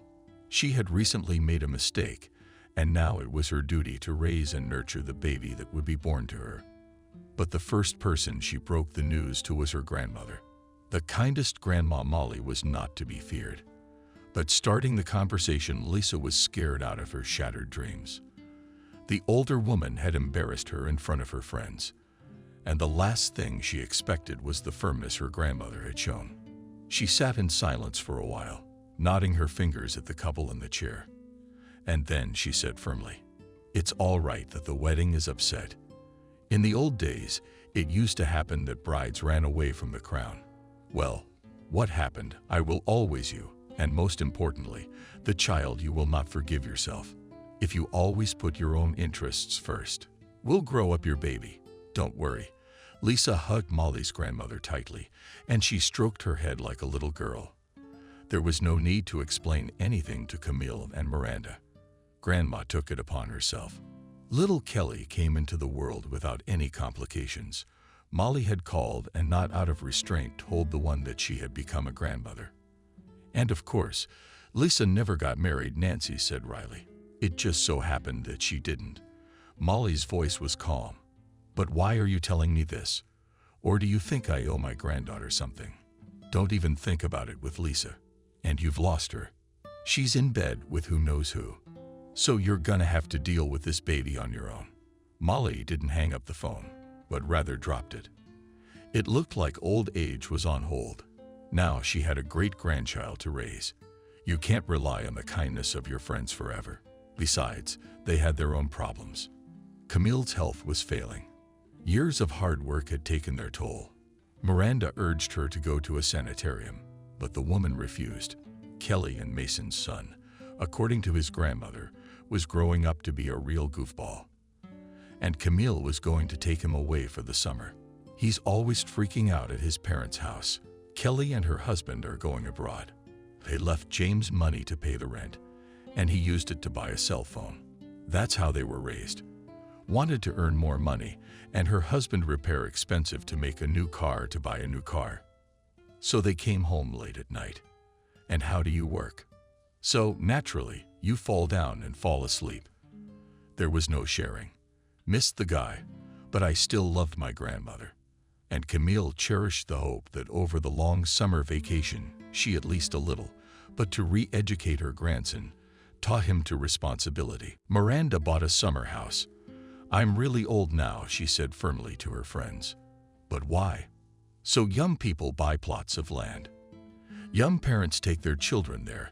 They put a swimming pool and swings. Camille objected. Of course, it is not to potatoes, but everyone is drawn to nature, regardless of age. The thing is, I used to hate it all. My mother had a dacha, as there was for me no scarier execution Egyptian than to go there instead of the beach movie and cave disappeared into these beds to collect currants and splash in the potatoes from the Colorado potato beetle. And now you won't believe it. Girls, in the spring there was still snow lying, and I dreamed. The cottage is small, but the forest is nearby. Land a little bit, but the house in 2 floors simple, but I will repair it, and I will sit in evenings on the warm grass to watch the sun go down. Eat strawberries that I grew myself, and that means I'm drawn to the land. My grandmother had a saying that old age draws you to the earth. By the way, you've got nothing left since Lisa was little. You must have given away all your things to the furniture, said Miranda. Gave it to the girls. To whom? Molly confessed. Unfamiliar woman Kopek extra to the birth of a child was not. I see found in family who will give you a free crib, stroller, and playpen. Miranda seemed to think so. But that's a lot of money. It's a nice stroller. Do you know how much it costs? It's a baton of kindness. Don't even think about paying for it when your Kelly grows up. If there's anything to give to other people, will you give it to other people? How else are we supposed to live if we don't help each other? Camille didn't say a word. A few days later, Lisa brought Lisa a solid transfer. Emily was sent by your godmother after all. It's Kelly's birthday present from her to both of you. Lisa felt better. She thought she'd ruined her life, but the support of the older women assured her that nothing was irreparable. It is necessary just not to piss, not to shed tears at night, and to find joy in what is now. And Lisa became attached to her daughter. As a young mother, she sometimes made mistakes. She put her baby on too lightly and catch a cold or feed her something wrong. The anxiety she felt for her daughter, especially when she was sick, and Lisa helped her. Understand, Kelly had become more precious to her than anyone else in the world. Now about that Noah who had become her first love. She remembered quietly, and her grandmother eventually found out everything as it turned out. Lisa even gave her the address. So there's no way we could meet him by chance, she said. This Jacob lives in Street Petersburg, and he was brought here quite by chance. Countries can be a joke of fate. Molly rested, but she remembered the address. And once, when she was walking with little Kelly, with her friends, she asked them to turn to this house. They even sat in the recreation yard and chatting their own. Molly answered that the house is an old Khrushchevka, and near that very entrance sit grandmothers, and they are known to know everything in the world. And a few days later she came here, alone, settled down next to the old ladies, and started a conversation that seemed to be far from the topic she was interested in. They discussed the rising prices of medicines, tomato varieties, recipes for cooking, low pensions and queues at the polyclinic. And when the old ladies became distrustful of Molly, she easily asked them about Noah, and she got all the information she needed. As soon as she mentioned a tall, handsome young man, she got all the answers. That's Noah. Yes, his parents, and he used to live here. But the kid was just a kid when his dad got promoted. The whole family moved to Peter. But now he's learned himself. He comes here on business trips to visit Wendy and Sebastian, stays in apartment 8. They're old friends of his parents. What kind of person is he? Careful, Molly asked. He's a nice guy, polite. He doesn't listen to loud music. You know what the walls are like. And there are young people who don't know the law. All night long, ready to turn on friends, doesn't drive. They say he's just unlucky with his wife. For Molly, it was another clue. She perfectly understood Lisa, who did not want to destroy someone else's family. But if Noah was a decent man, maybe he would be willing to help his daughter a little. The next day was a day off, and Molly was not without timidity when she rang the doorbell of the apartment number 8. She was prepared to be thrown out. Wouldn't believe her story. Just in case, she took a picture of Kelly with her. The girl didn't look much like Lisa. Different hair and eye color. Different facial features, too. There's a reason they say boys look like their mothers and girls like their fathers. I can't say it enough. In Alexandra Ivanovna. At first, the couple mistook her for one of those elderly women who goes to the apartments to talk to the residents about God. And then she asked her straight out, "Do you know Noah's exact address? My granddaughter had a baby girl with him, and he doesn't know about it. You want to blackmail Noah with some baby?" Asked Sebastian. "Of course, you won't find out anything from us. Noah is married and lives far away from here." Wait, Wendy stopped her husband.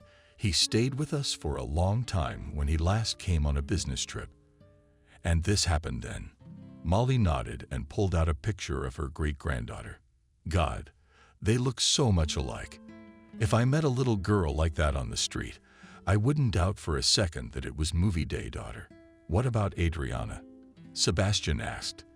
Is it still bliss to be with a wife like Adriana? Noah just had an affair and didn't go looking for rope and soap. I'll write down his address now. Wendy cut him off. Maybe you shouldn't. Continued her husband's resistance. And what if now every month we'll get calls from genteel old ladies to Noah's house to register more and more children? But Wendy, don't listen. He went out and in a minute brought Molly a piece of paper with God, she said. And back home, That same evening, Molly secretly wrote a short letter to her granddaughter. She informed her that she was the grandmother of the same granddaughter that Noah had met in the park. She explained that the granddaughter had expected to see another person of the very person she was going to be married to. But it turned out to be what it turned out to be. Molly also wrote about Kelly's birth. "We're not going to impose on you." She wrote it out letter by letter. "We don't want to blackmail or claim anything. But you should know that you have a daughter. And if it's your goodwill, you can take part in her upbringing. She's a sweet girl and very much like you." Noah Ivanovsky worked far from home. If the car was in repair, he had to get up at 5 o'clock to catch the first bus. He would come back when Good Night Kids was on TV, and he only had one day off on Sundays. Noah's only dream was to get a good night's sleep. He wanted not to be in a hurry, not to owe anyone anything, to watch one after another, and then to get up leisurely, make strong coffee and feed the cat, whom Noah considered the main friend in the family, and to do household chores. And in the evening, maybe there would be enough time for his favorite hobby. Noah used to make model ships. But lately Noah did not know peace and thought that apparently he would have to choose between the asylum and expulsion behind the barbed wire, and on a very bad article. The whole problem was the wife of the once beloved. Noah for a very long time sincerely considered her the one and only clever, beautiful, who is unevenly breathing. The whole male world. Adriana's behavior has always assured others that she is special. When a woman is so in love with herself, it is infectious. She can do anything, smile, be cute, charming, or come with a majestic look. But that very degree of self-confidence surrounds her with a special aura. Men are weaker in spirit. They break first. Women mostly treated Adriana negatively, angry, and did not understand the reasons for her popularity. When the young woman said she didn't want to be a housewife anymore, Noah decided she missed her and was going to go to work. He had already accomplished a lot himself.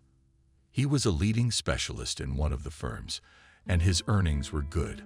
What was in this situation to do with Adriana, who had no specialty, but she skillfully liked to take care of herself, and having reflected, went to a short-term courses of makeup artists.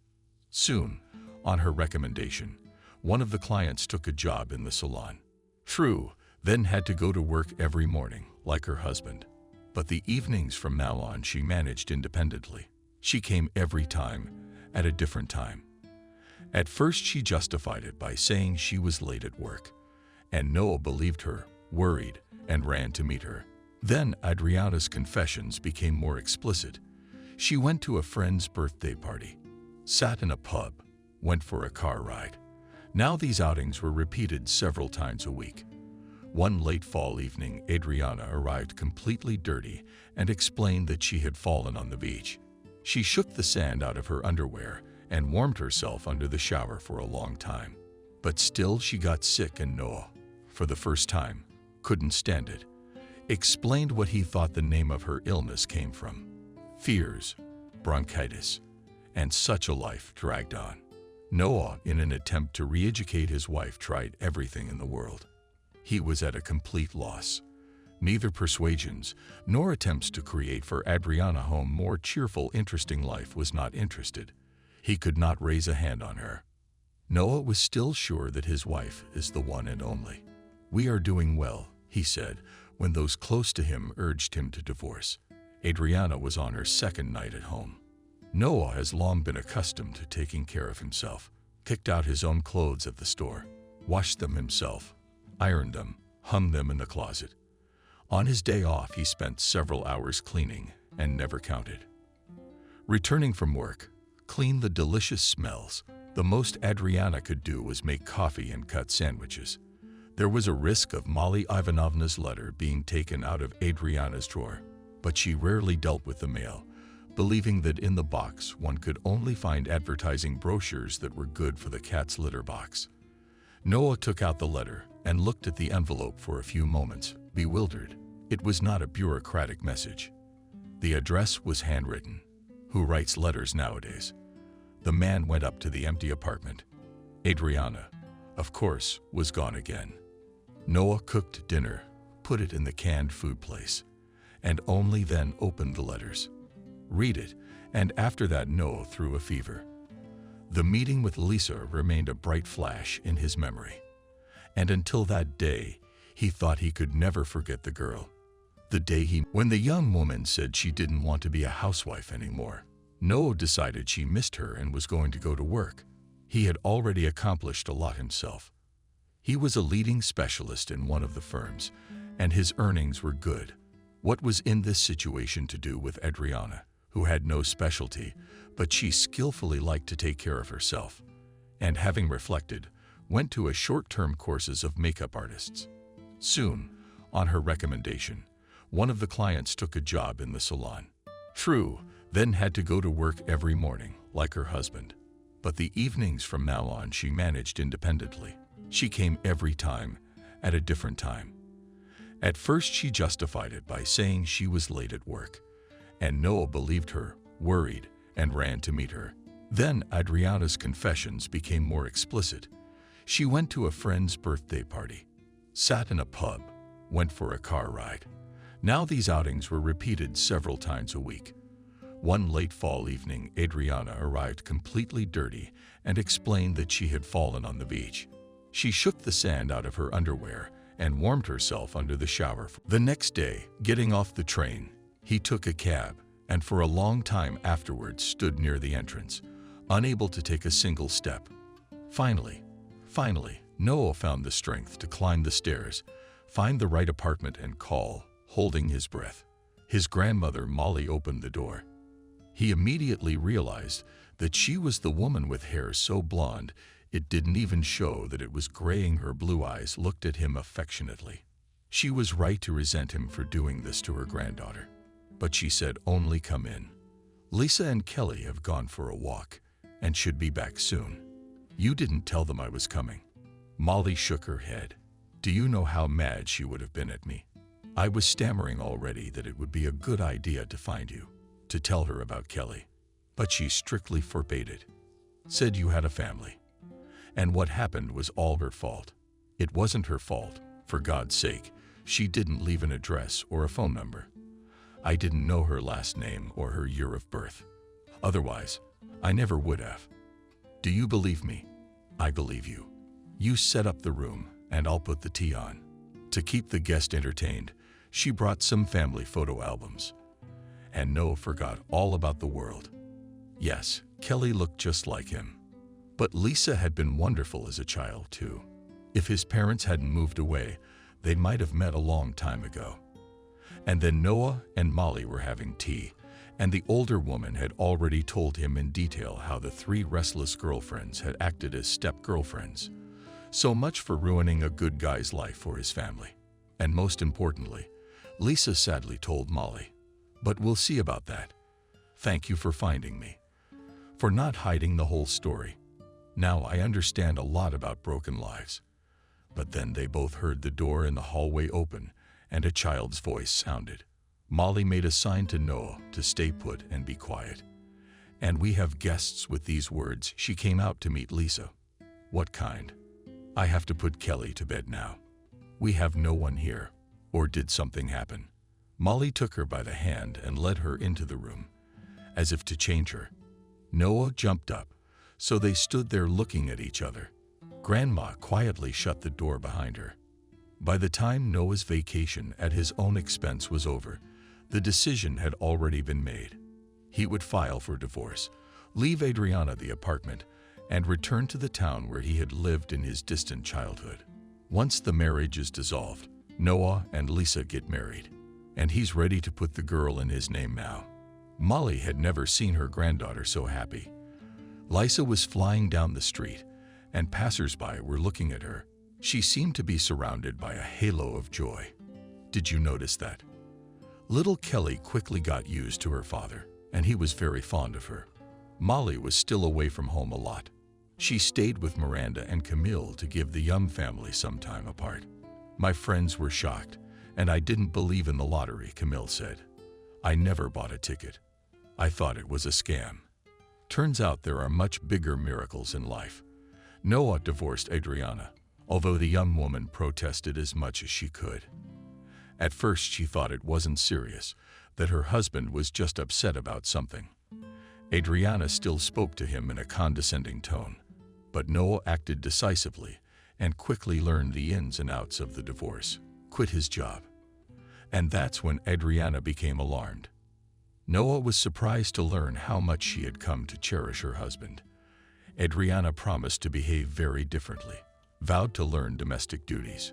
Her selflessness extended to the point that she was willing to leave Peter with her husband for the city of his choice. But Noah was adamant. He wanted a divorce, period. In the end, he got it. For the first time, everyone lived in Molly Ivanovna's apartment. Noah quickly found a job and rapidly moved up the ladder, and then, together with a new acquaintance, founded a firm of business which also went well. The first serious money Noah invested in the construction of a country house. The road is good. I can get to work no more than a quarter of an hour by car, he told his family. But Kelly will be outdoors all day in his garden. The neighbors have kids too, so there would be company for the daughter. Molly was happy for the young and thought that now in her old age it would catch up with her. Too long she held on and did not allow herself to relax. She'd given her all to Lisa Kelly, and now sickness would come. She didn't say it out loud, but she couldn't help but notice it once. I'll be quiet in the house. I'll go from room to room, and I'll hear your footsteps. They were having lunch at the same time. As if on cue, Lisa and Noah put down their spoons. Grandma, what are you doing? We're all moving in together, Lisa said, almost terrified. And you can rent the apartment if you want. Noah stroked Molly's arm. You'll have a big room on the first floor, with a window to the garden. And there's a guest house being built. So if your friends want to come and stay with us, we'd be delighted, because they've been instrumental in bringing Lisa and me together. And just these days, Nancy showed up after a long break, and her sons had gone on vacation on a tourist trip. Her husband was working. Nancy happened to be in this part of town, and taking advantage of her free time, dropped by her mother's house. Lisa wasn't home. She took Kelly to the developmental center. Nancy had come only a few times over the years. She'd never seen her grandchild. You'd think she'd be concerned about her mother's health. The purpose of the visit, alas, was mine. Mom, let's change the apartment. I'm entitled to some meters too, she suggested. We'll buy you and Lisa a 2-room apartment. I've invested the money in a mortgage. My eldest son has to move out. Do you remember Kelly? Mother asked. Nancy's eyebrows moved at me. Then she realized that was her granddaughter's name. That's right. The two of you are in one room. You're in the other. Lisa and her daughter are fine. Molly agreed surprisingly easily. I'll take the 2-bedroom. Only it will be necessary to choose an apartment with good repair, so that it could be rented out at once. And she told her daughter that Lisa is a golden husband, that Kelly is growing up beautiful and smart. The family's getting ready to move. Just be warned. It was the first time a mother had ever spoken to her daughter in such a harsh tone of voice. Those meters. It's the last thing we owe you, and maybe you're not legally entitled to it. But I want to pay you in full, because you once told me a wonderful phrase, do not have children if you cannot provide for them. I've bought my guilt to you. And don't you ever come near our family again. What's the one gift you've given me in life? This Lisa, my granddaughter, has replaced you, and I'm not gonna let you ruin her life. Now go to your William, to your children, to all the things you gave us up for. Molly was afraid the excitement of this conversation would take its toll on her. But amazingly this night she slept soundly. She dreamed of the garden she would grow in her new place, and the friends she would be sure to invite. What would I do without Camille and Christina? The thought never left her even in her sleep. Subscribe and click the bell. It seemed to her that she would always be among the losers, but it was just an episode in her life. 5 years of school are behind her. Tomorrow was the graduation ceremony. Kelly couldn't believe this was it.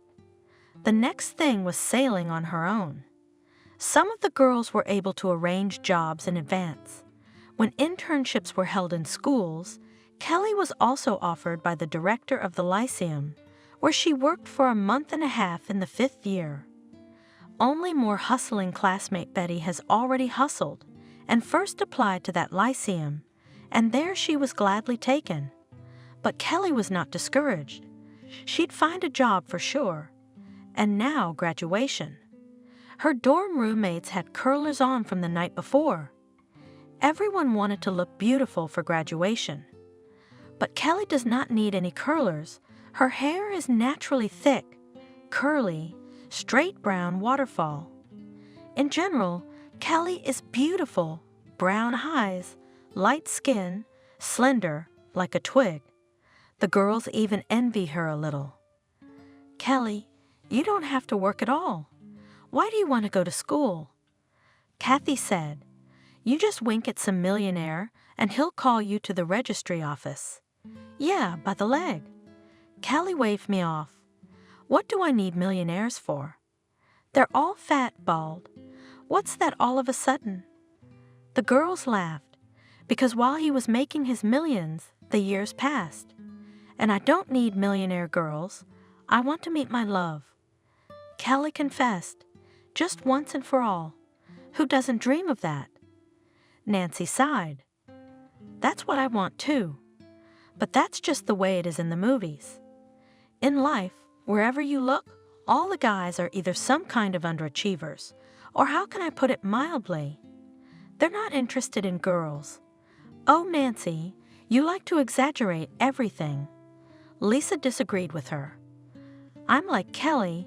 I believe my soulmate is out there somewhere. And the girls chatted and chatted, forgetting the time. And when they looked at the clock, they gasped. It's 2 o'clock in the morning. Tomorrow's presentation at 10 o'clock. Urgent, all to bed.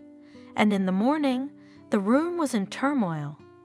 The girls painted eyelashes, did each other's hair, dressed up, and then all rushed, clacking their heels down the stairs. Wendy the janitor saw them off with a smile, wondering how fast time had flown by. Just yesterday, these girls were very young, and today they were so beautiful. It was crowded at the award ceremony. Yesterday's students, teachers, parents. Kelly looked at her classmates with a little sadness at whose parents were able to come.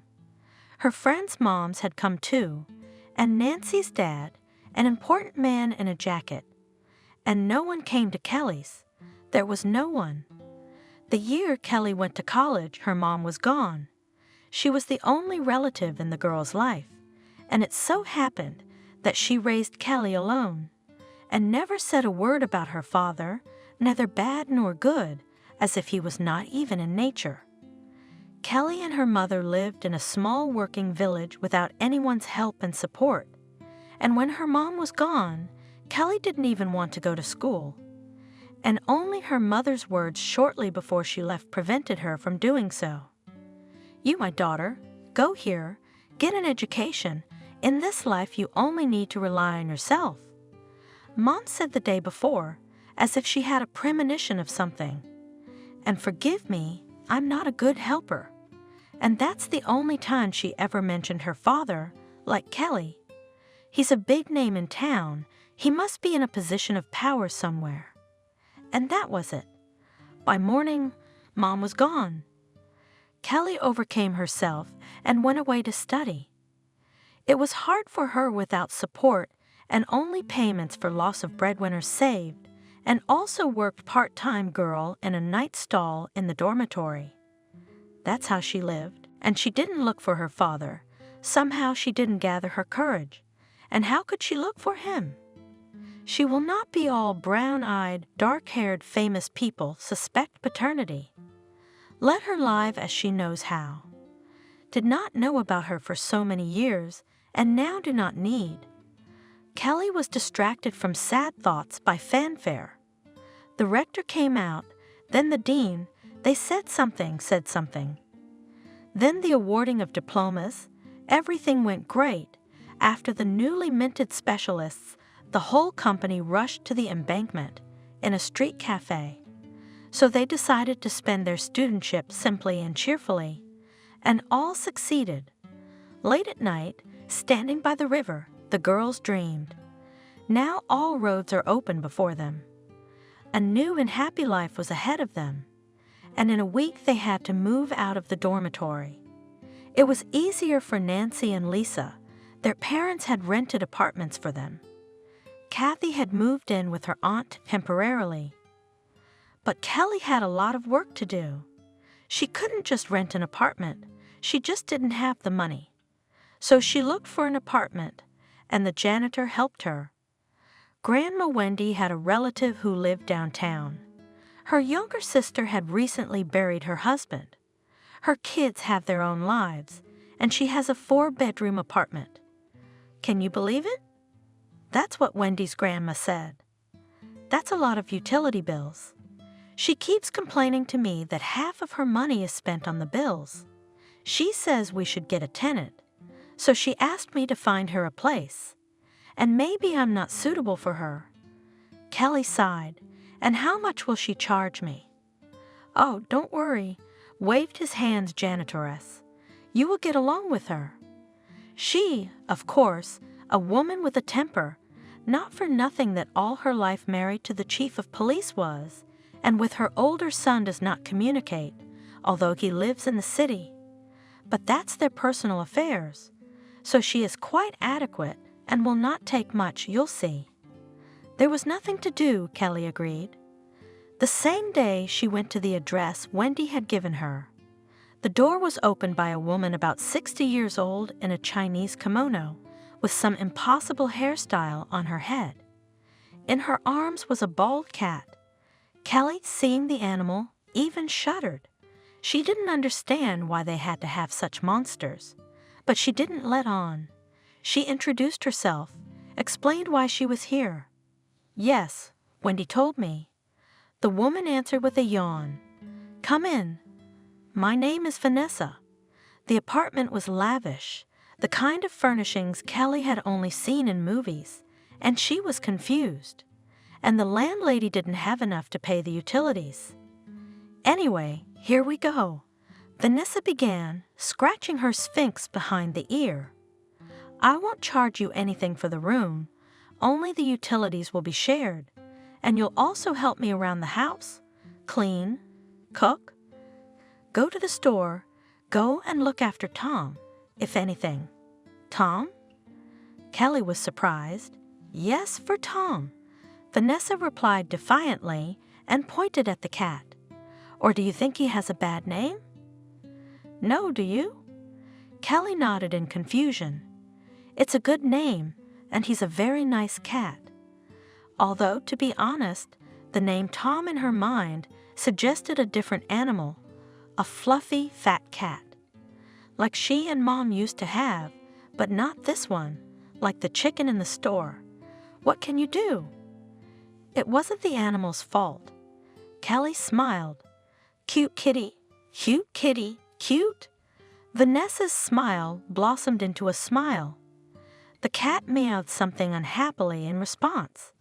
Okay, let's go. I'll show you your room. But Vanessa, you know that I'm getting a job. I can only help you in the evenings. Get a job. Vanessa shrugged. We'll adjust your schedule so you can get everywhere. Kelly was a little embarrassed that the woman had already planned everything for her, but she had no choice because Kelly had to live somewhere. The room was the smallest in the apartment, but it was cozy.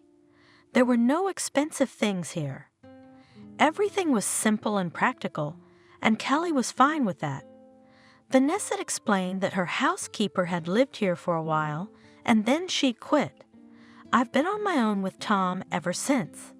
Vanessa sighed. Do you know how hard it is to be alone? Come on, get settled in. And in an hour we'll have tea. And exactly an hour later they were sitting in the kitchen. Vanessa said that after her husband was gone she was very lonely, and the children had all gone away. Vanessa sighed. The daughter lives abroad, the younger son in New York. And the eldest? Well, God be with him. He's fine. Kelly realized that there was some family problem, but it was somehow not tactful to ask for more details, so she didn't say anything. Vanessa's tea was delicious, and the service was so beautiful. It was the first time Kelly drank tea from such beautiful cups. Her husband had brought them back from a business trip. I don't remember where he went. Vanessa explained, noticing Kelly looking at the patterns on the cup. Real Chinese porcelain. Well, we've had our tea, and that's enough. Why don't you tidy up the place and be careful with the cups? Ton and I are going to go and have a rest. And she and the cat, who sat in her arms like a wooden one, left the kitchen and looked in again. Then washed the window here, because something dusty already. Badly last week. Probably the housekeeper cleaned. And also go to the store. I'll make you a list. And I also need to water the flowers in the living room and loosen them. Oh, it's the other way around. Vanessa, I have to go to the dorms to get my stuff. Kelly barely got a word in between the hostess's instructions. You'll do everything, and then you'll go. Vanessa shrugged her lips. I'll remind you that you're living here for free, so you have to help me for that. Kelly nodded in response. What to do? She had no other option. She would have to adjust to Vanessa. In the evening, Kelly finally went to the dormitory to get her things. Grandma Wendy was on watch. So, Kelly, are you talking to Vanessa? When she saw the girl, the old lady was the first to speak. I did. Kelly nodded tiredly. I see she's already filling you with errands. Wendy grinned. Oh, sister. She's used to having everyone running around her. Don't be mad, baby. I just want what's best for you. She's not bad. You just have to find an approach to her. Kelly just smiled back. And Wendy herself, I wondered if she'd found an approach to her sister. But come on, it's not like living on the street. What a nice place. The next day, Kelly decided to go to the nearest schools in the neighborhood. Maybe she'd get lucky. At the first school, they looked at her like she was an alien. What are the stakes? We've been staffed for years, only professionals. At the second school, they asked for her diploma. Oh, you have a C for literature?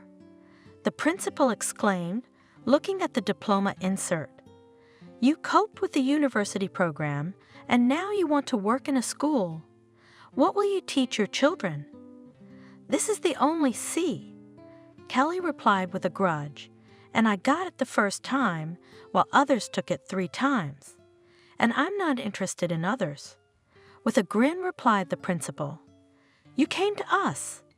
It is not knowing whether you really studied. Maybe you bought a diploma in the crosswalk. That was too much, but Kelly just flashed a glare, said nothing and left, slamming the door. C's. You'd think that only those who graduated with a red diploma would work at this very ordinary school. Kelly was moved to tears by the unfounded accusations. She had studied conscientiously for 5 years, was one of the most successful students in the course, and here's some nasty suspicions. Say, bought a diploma. Why are they talking to her like that? In the third school, she found the answer to this question. The administration wasn't there, but the words of the eager technician explained everything to Kelly. What are you, sweetie? No one will take you from the street, said the woman when she heard that Kelly was looking for a job. They have their own rules here, matchmaker, brother, neighbor, and so on. Besides, the old teachers take 2 jobs and will never give them to anyone in their life. It's only on TV they say that young people don't go to school, but in reality they have all taken their places and can't be moved. Kelly listened to the woman and felt so sad. Why did she go to school? And what a fool she had been. After all, the director of the Lyceum offered her a job then, and she still thought. Now it's too late. Back in the apartment, Kelly immediately received an assignment to take out the trash, take things to the dry cleaners, and go to the pharmacy for vitamins for the cat. Kelly, get exactly the vitamins I wrote down. Vanessa held out a piece of paper with the name of the medication and the money. Kelly nodded tiredly and left the apartment again. She wanted to get some rest after running around school. Her head hurt a little. The girl swallowed the pill and quickened her step. Now she would do everything, go back to her room and lie down. What did you buy? Vanessa was indignant when Kelly returned and gave her the jar of vitamins and the change. It's a different manufacturer. But the pharmacy said there was no difference. It had the same ingredients. Kelly objected. How much do you understand? These pills make Tom dizzy. Kelly shrugged her shoulders and laughed to herself. How did Vanessa know that Tom was dizzy? Had he told her that? But her mood soured when Vanessa told her that in addition to the utility bills, Kelly now owed for those vitamins. Vanessa, I haven't even earned a penny yet. The girl almost begged. I'll pay it all back, only a little later. And I wondered where they would take you, such a foolish girl. Vanessa grinned back. You know what, girl? You should make up your mind. I'm not doing charity work. Oh, by the way, do the dishes in the kitchen. And she and the cat went to her room. And Kelly stared at the sink full of dishes. When had that woman gotten so many dishes dirty? Kelly had left the kitchen perfectly clean this morning. And somehow it's strange. In fact, she performs the functions of a housekeeper, and she has to pay for accommodation. Food was out of the question. Kelly ate in the canteen, and here in the apartment only tea and drank. After a week, the girl realized that she and Vanessa would not be able to live under the same roof for long. Instructions came like from the horn of plenty, as soon as Kelly stepped over the threshold. And then there's the ridicule. What kind of school is this? The landlady liked to say, scrubbing floors, that's what you do. And you're a troublemaker, just like my eldest son. He's a troublemaker too. All his life he was fussing, looking for a better life, not listening to his mother. And now what? Kelly wouldn't listen to her, but Vanessa went on.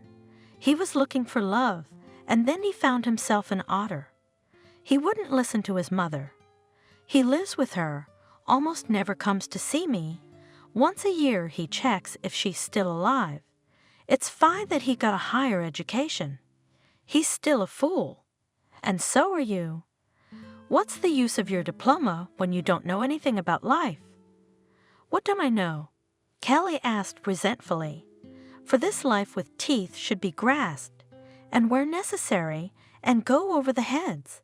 And you don't have it in you. You're spineless. Listening to Vanessa's insults, the girl did not want to listen anymore. She gathered her things, threw the key on the nightstand in the hallway, and went to the exit. What a touchy one. Vanessa shouted goodbye to her. Look, what a princess. Kelly didn't answer her. And only when she jumped out of the entrance, sat on a bench and cried. Maybe Vanessa was right. You have to go head to head in this life. But is it the right thing to do? Her mom always said that one should respect another person's opinion, be more tolerant, show kindness of heart. And what happened? Her mom was just over 40 when she died. She never hurt anyone in her life. She worked in a village school, and that was it. She didn't achieve anything. They even had a service apartment. After her mother died and she was taken away, Kelly herself also tried to live according to her conscience. But there was always a brazen grasp ahead. Become like that? No, disgusting. Kelly can't. What is it, sweetheart? Are you from Vanessa's? From apartment 12? She heard a woman's voice and looked up. There was an old lady standing next to her, a dandelion of a woman. Kelly nodded back. The old woman had fooled another girl again. The old woman sighed and sat down next to her, and then she told her story. It turns out that Vanessa has been practicing this for a long time. She finds girls who urgently need a place to live. Most often she finds such girls through acquaintances, so that they were decent, and as if for free, but loads her with so much work that the housekeeper has to work there from dawn to dusk. And the girls have their own lives and their main job. Some will live a month, some 2. There was one who lasted about a year. But you, baby, you're just a newcomer. Yeah, a little over a week. Kelly nodded. But I can't go any longer. That's right. I can't stand that woman. She's been bossy all her life. Her husband was only a boss at work, but at home he was her boss. Her children, she has 3 of them. The younger ones ran away from her as soon as they were on their feet. And the eldest, William, was always Vanessa's sort of unloved son, but he did everything for her and took her groceries and medicine, she said. And then she got fed up with him and started divorcing him and his wife. Not only that, in his youth, the man did not give life. All the bride, he was looking for a more profitable bride. And here she began. In general, he broke up with his mother in a puff of smoke and dust. He hasn't come to visit for a year now, but he calls, that's for sure. He sends her food and money through his driver. Vanessa keeps crying, saying she's poor and unhappy. She's insolent. Let her live with her bald man and her cat. And you, little girl, are right not to put up with it. It's better to live on the street than with such a landlady, said the old lady, and went to the entrance, and Kelly only smiled sadly. It's good to think like that when you have a place to live. But what should she do? She decided to call her friends. Nancy was very happy when she heard her friend and immediately bragged that her father had arranged a job for her as a secretary in one of the institutions of the city. Nancy, I don't have a place to live. Kelly shared her distress. No way. That's the trouble. Oh, but I don't know what I can do to help you. Can I stay with you for a few days? I'll find something later. I've got some money left over from my old job at the stall. I think I can find something cheap. Oh, really? Nancy exclaimed. Kelly, I'd love to, but I can't. When they rented out my apartment, the owners told me not to have any guests, because you know what niggers are like, they'll rat you out. Okay, I'm sorry to bother you, Nancy. No, it's fine. You call me if you need anything. And Nancy disconnected the phone first. There you go. Kelly grinned sadly. One less friend, but Lisa shouldn't say no, she's easier. Where's it going? Lisa, as soon as she heard Kelly's problem, told her that she had already met a great guy, and now he was living at her place, and the apartment was a studio. Once again, Kelly apologized for disturbing the peace of her friend. She fervently wished the girl to solve all her problems soon. Kelly, I'm sure everything will be fine. You just keep your head up. You will definitely everything will work out, Lisa said. Kelly was the first to interrupt the conversation. She didn't really want to call Kathy. They'd always gotten on a little better somehow. Kathy is mocking, sarcastic even. Kelly was always a little uncomfortable with her remarks, but she called, What are you crying about? Kathy exclaimed when she heard Kelly sniffle as she recounted her misfortune. Well, get on the first bus and go to the end of the line. I'll meet you at the stop. Kathy, what about your aunt? Kelly asked shyly. She wouldn't like having a stranger in the apartment. My Aunt Miranda is a worldly woman. Of course, we'll be a little cramped, but we'll get by. I can't just leave you on the street. We're friends. Thank you, Kathy. Sneeze again, Kelly. I thought you'd say no, too. What do you mean, too? So, Nancy, did Lisa call yet? Rats. Kathy was outraged. Well, to hell with them. Let them go on with their lives. But you go to my place. Soon the girls met at the bus stop, hugged each other, and Kelly was met at the apartment by a young and pretty woman, about 30 years old. "And this is my aunt." Kathy introduced her with a smile. "Aunt Miranda, my mom's younger sister." "Oh, Kathy, if you call me Auntie again, I'll drag you away by your ears." The relative laughed with a white-toothed smile. "I'm Miranda. I think there used to be such a series." Kelly smiled. "Oh, baby, my life is cooler than any show." Miranda laughed, and then the three of them drank tea in the kitchen and talked about nothing. Kelly was melting her soul. Yes, she'd been wrong about Kathy. Kathy was the only one to give her a helping hand in a difficult situation, and Miranda was so friendly. My auntie would give any man a head start. Kathy whispered to Kelly in the late afternoon when they were already asleep on the sofa. "She's a racer." "A racer? How come you never told me about her before?" "Yes, she and my mother quarreled more than 10 years ago. My mother and grandparents wanted her to continue the family tradition. She also went to the Pedagogical Institute, and Miranda sent everyone far away and got a job in the city in a cafe as a waitress.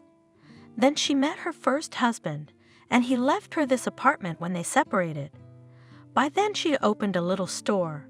She started selling car parts, not groceries. She met a customer at the store, a professional race car driver. He became her second husband. She started riding with him, and then she split up with him. But they're still friends, unlike the first one. They continue to participate in all sorts of motorsport competitions together. And the store?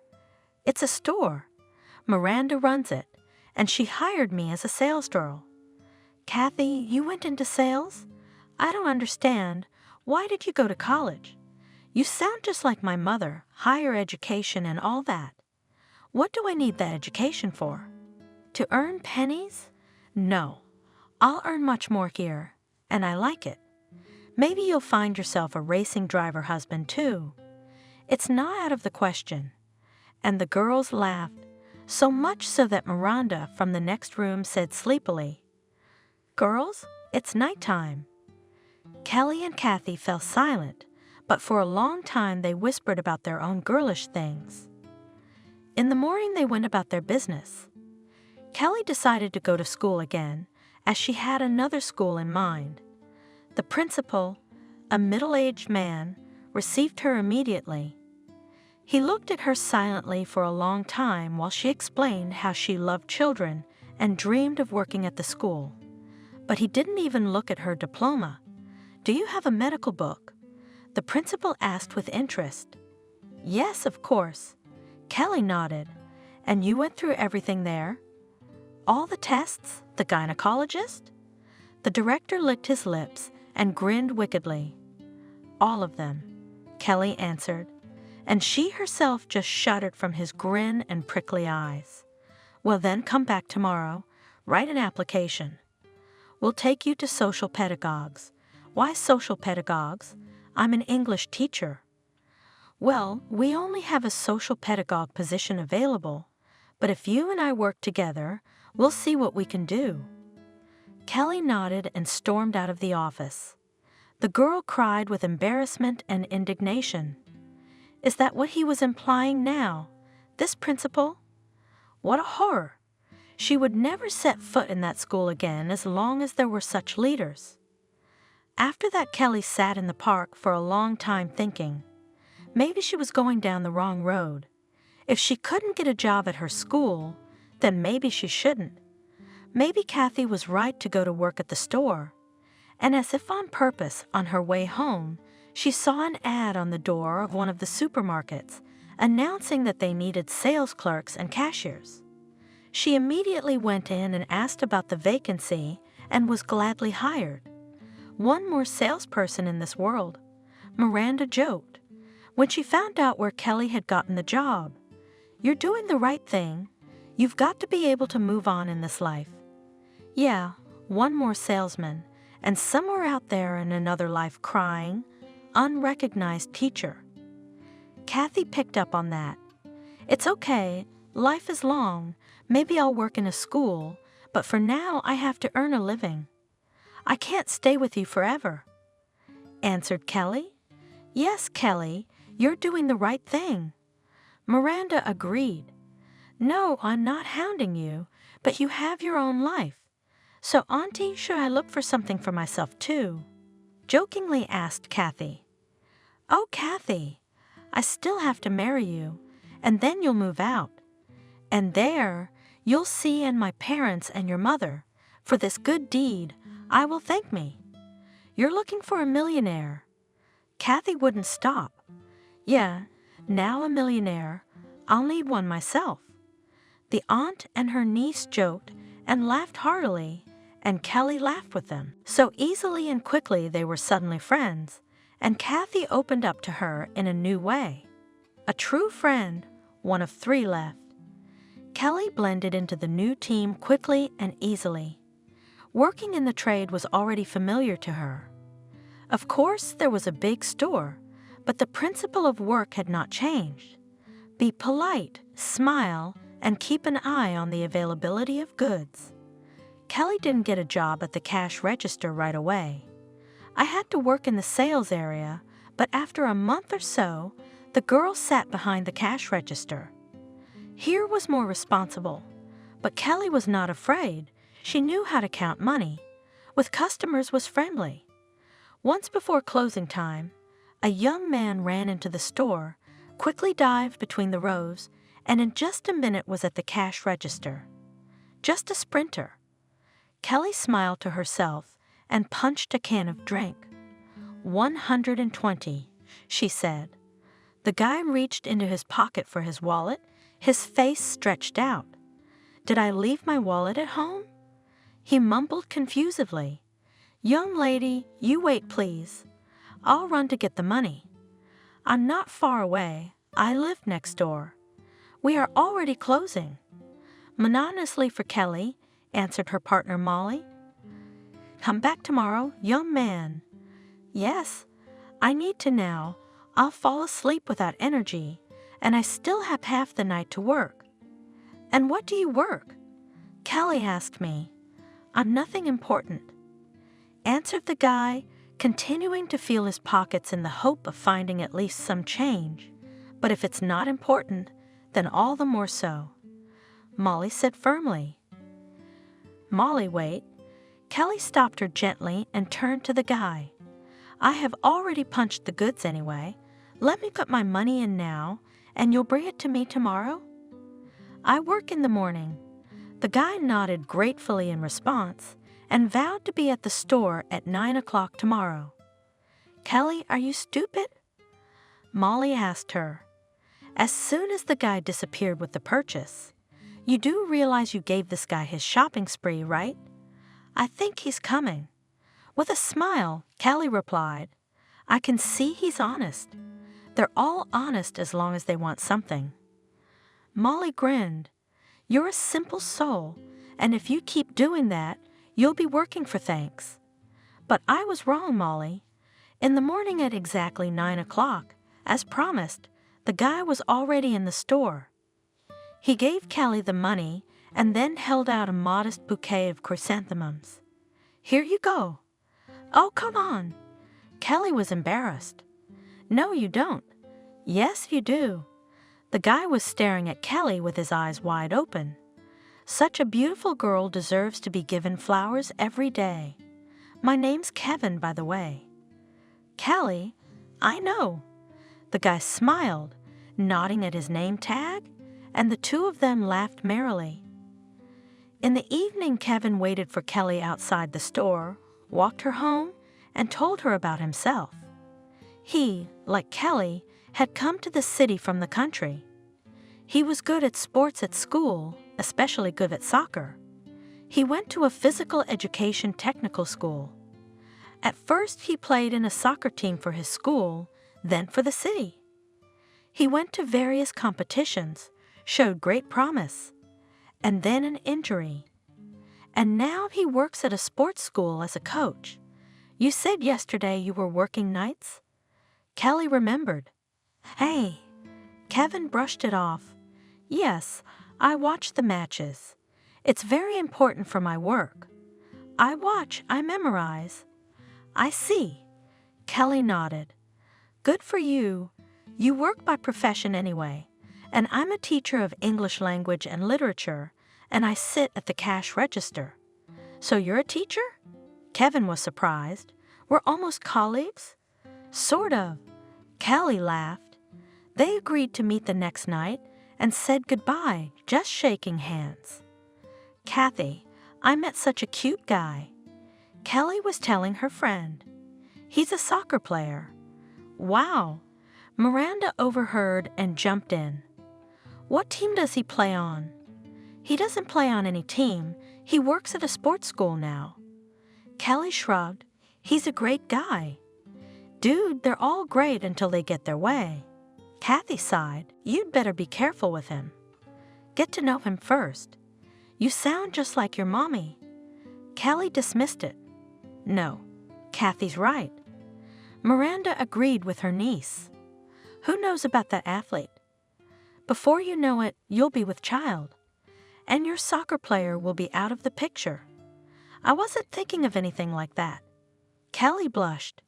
You should think about it. Miranda said instructively. Okay, girls, let's go to sleep.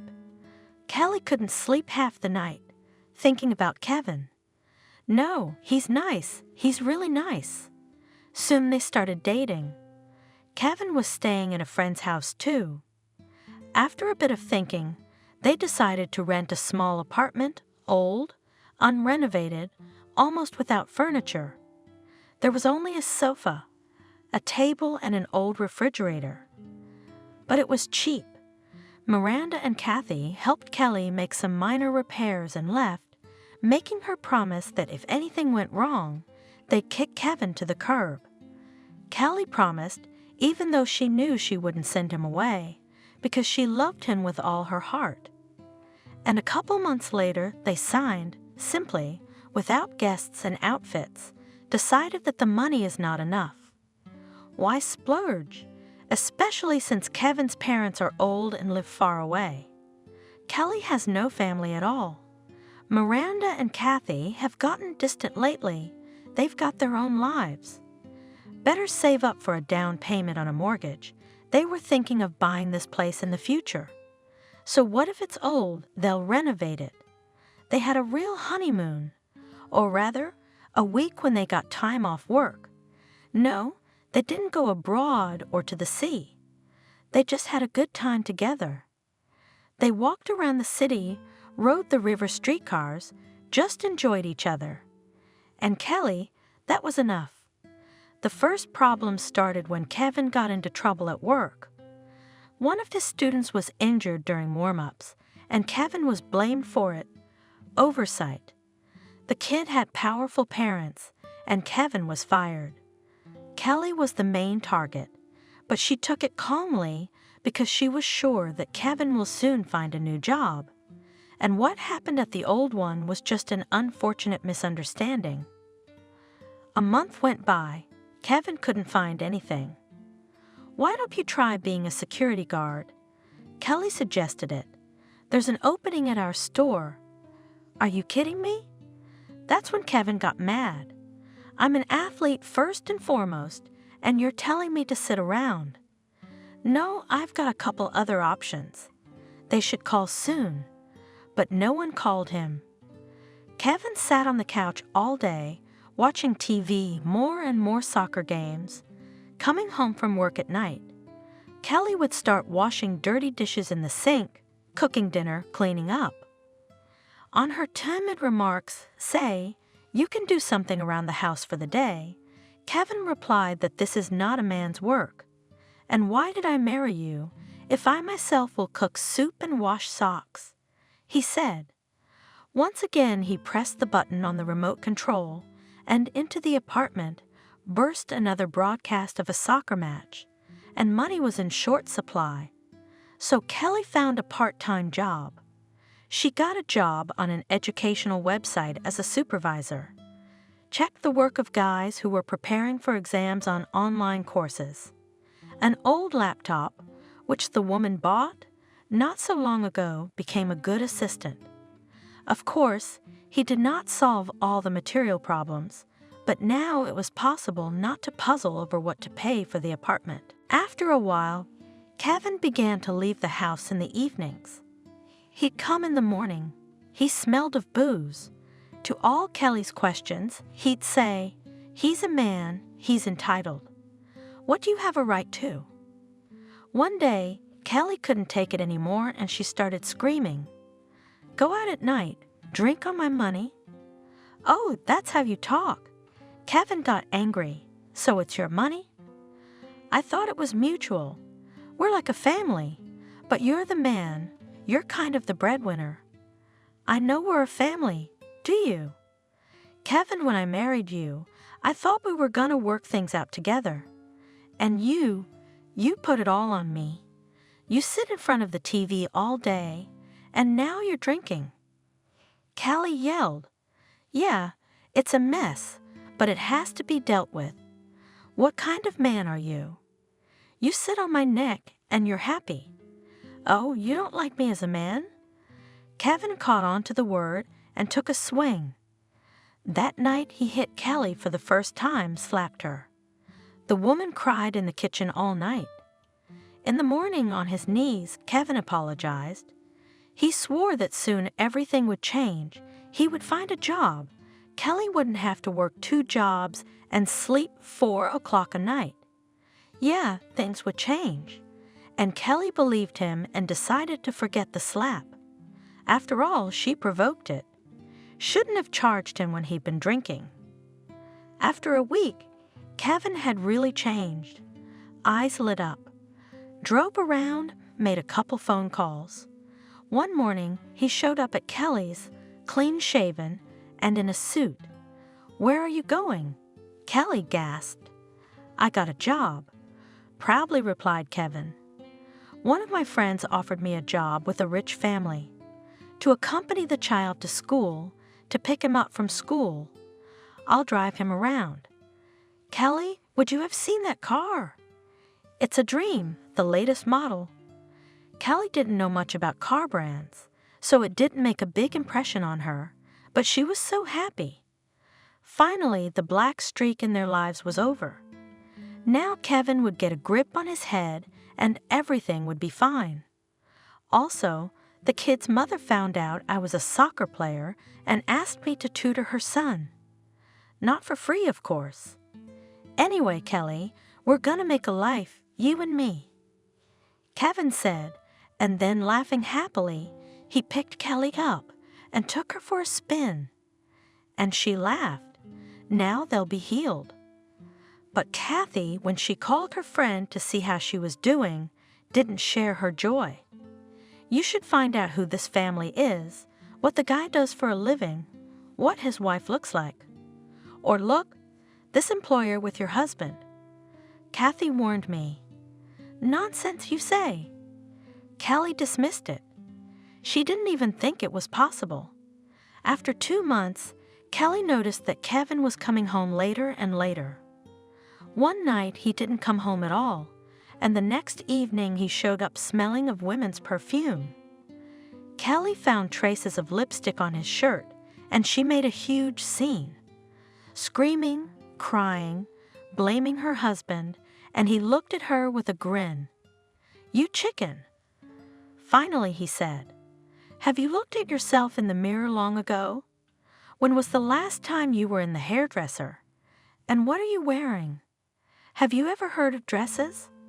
Always in the same jeans and stretchy sweatshirts." "I don't have time for salons." With resentment, Kelly said, "I've been working 2 jobs, and I'm still working 2 jobs.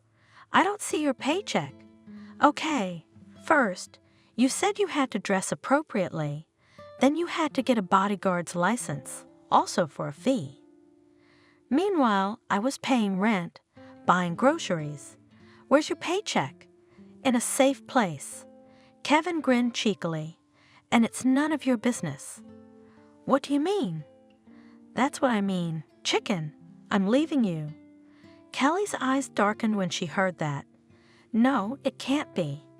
He's just telling her to spite her, because they love each other. "You disgust me." Kevin said angrily, "I'm in a relationship, and you should know who I'm in a relationship with. You'll never be like that." "Jenna, she's wonderful." "Jenna, who's that?"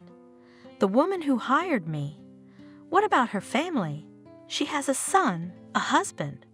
"No husband. He died a year ago. But Liam and I got along, and he doesn't mind calling me Dad." After Kevin said that, he started packing his things. Kelly sat silently watching. There were no more tears. The man she loved so much, the one she would turn herself inside out for, had betrayed her in such a despicable way. Kevin, as if nothing had happened, was rummaging through his closet. His cell phone rang. "Yes, honey." "Yeah, I talked to her." He said cheerfully into the receiver and looked at Kelly with a sneer. "It's okay, come on over." Kelly felt as if she had been punched in the face by those words. She jumped up and started to push Kevin out of the apartment, and he only laughed. "Kelly, you're a loser," he said to her already on the doorstep, slinging his bag over his shoulder. "You realize life is a game, and you'll always be on the losing side." "Go away already," Kelly whispered helplessly. "I can't see you anymore. And life will put everything in its place. Let's see which one of us loses." Kevin laughed and walked out, slamming the door. Kelly slid down the wall and howled like a wounded wolf. She didn't go to work in the morning. She called in sick. She was indeed sick. Her soul ached from the betrayal of her loved one. All day she lay on the couch, curled up, and in the evening the doorbell rang. Kevin's back. He's changed his mind. She would forgive him. Kelly jumped up from the couch, but Kathy was there. "Hello, friend," Kathy said cheerfully. "Why do you look so bad? Are you sick? And why is your cell phone unavailable?" I've been calling. I was worried about you." "Must be dead." Kelly remembered and hurried to turn her phone back on. What if Kevin called? But no, he didn't. "Tell me about it." Kathy didn't ask, she demanded. And then Kelly burst into tears. She sobbed. She fell on her friend's shoulder and talked, while Kathy listened and grew more and more gloomy. "What a bastard," she said when she found out. "I always knew he was a bastard. I didn't like him, but on the other hand, it's a good thing I did." Kelly, imagine if you had a child. How much worse would that be? "Kathy, I kind of am." Kelly sobbed. "What? Are you pregnant or something?" Kathy exclaimed. Kelly just nodded.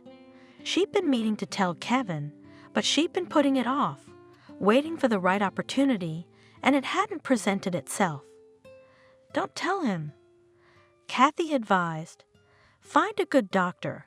He'll do it, and you'll forget the whole story like a bad dream." "No doctor," whispered Kelly. "Kathy, I can't do this." "Why not?" "Can you imagine being alone with a baby?" "I do, 'cause my mom raised me alone too. I can do it."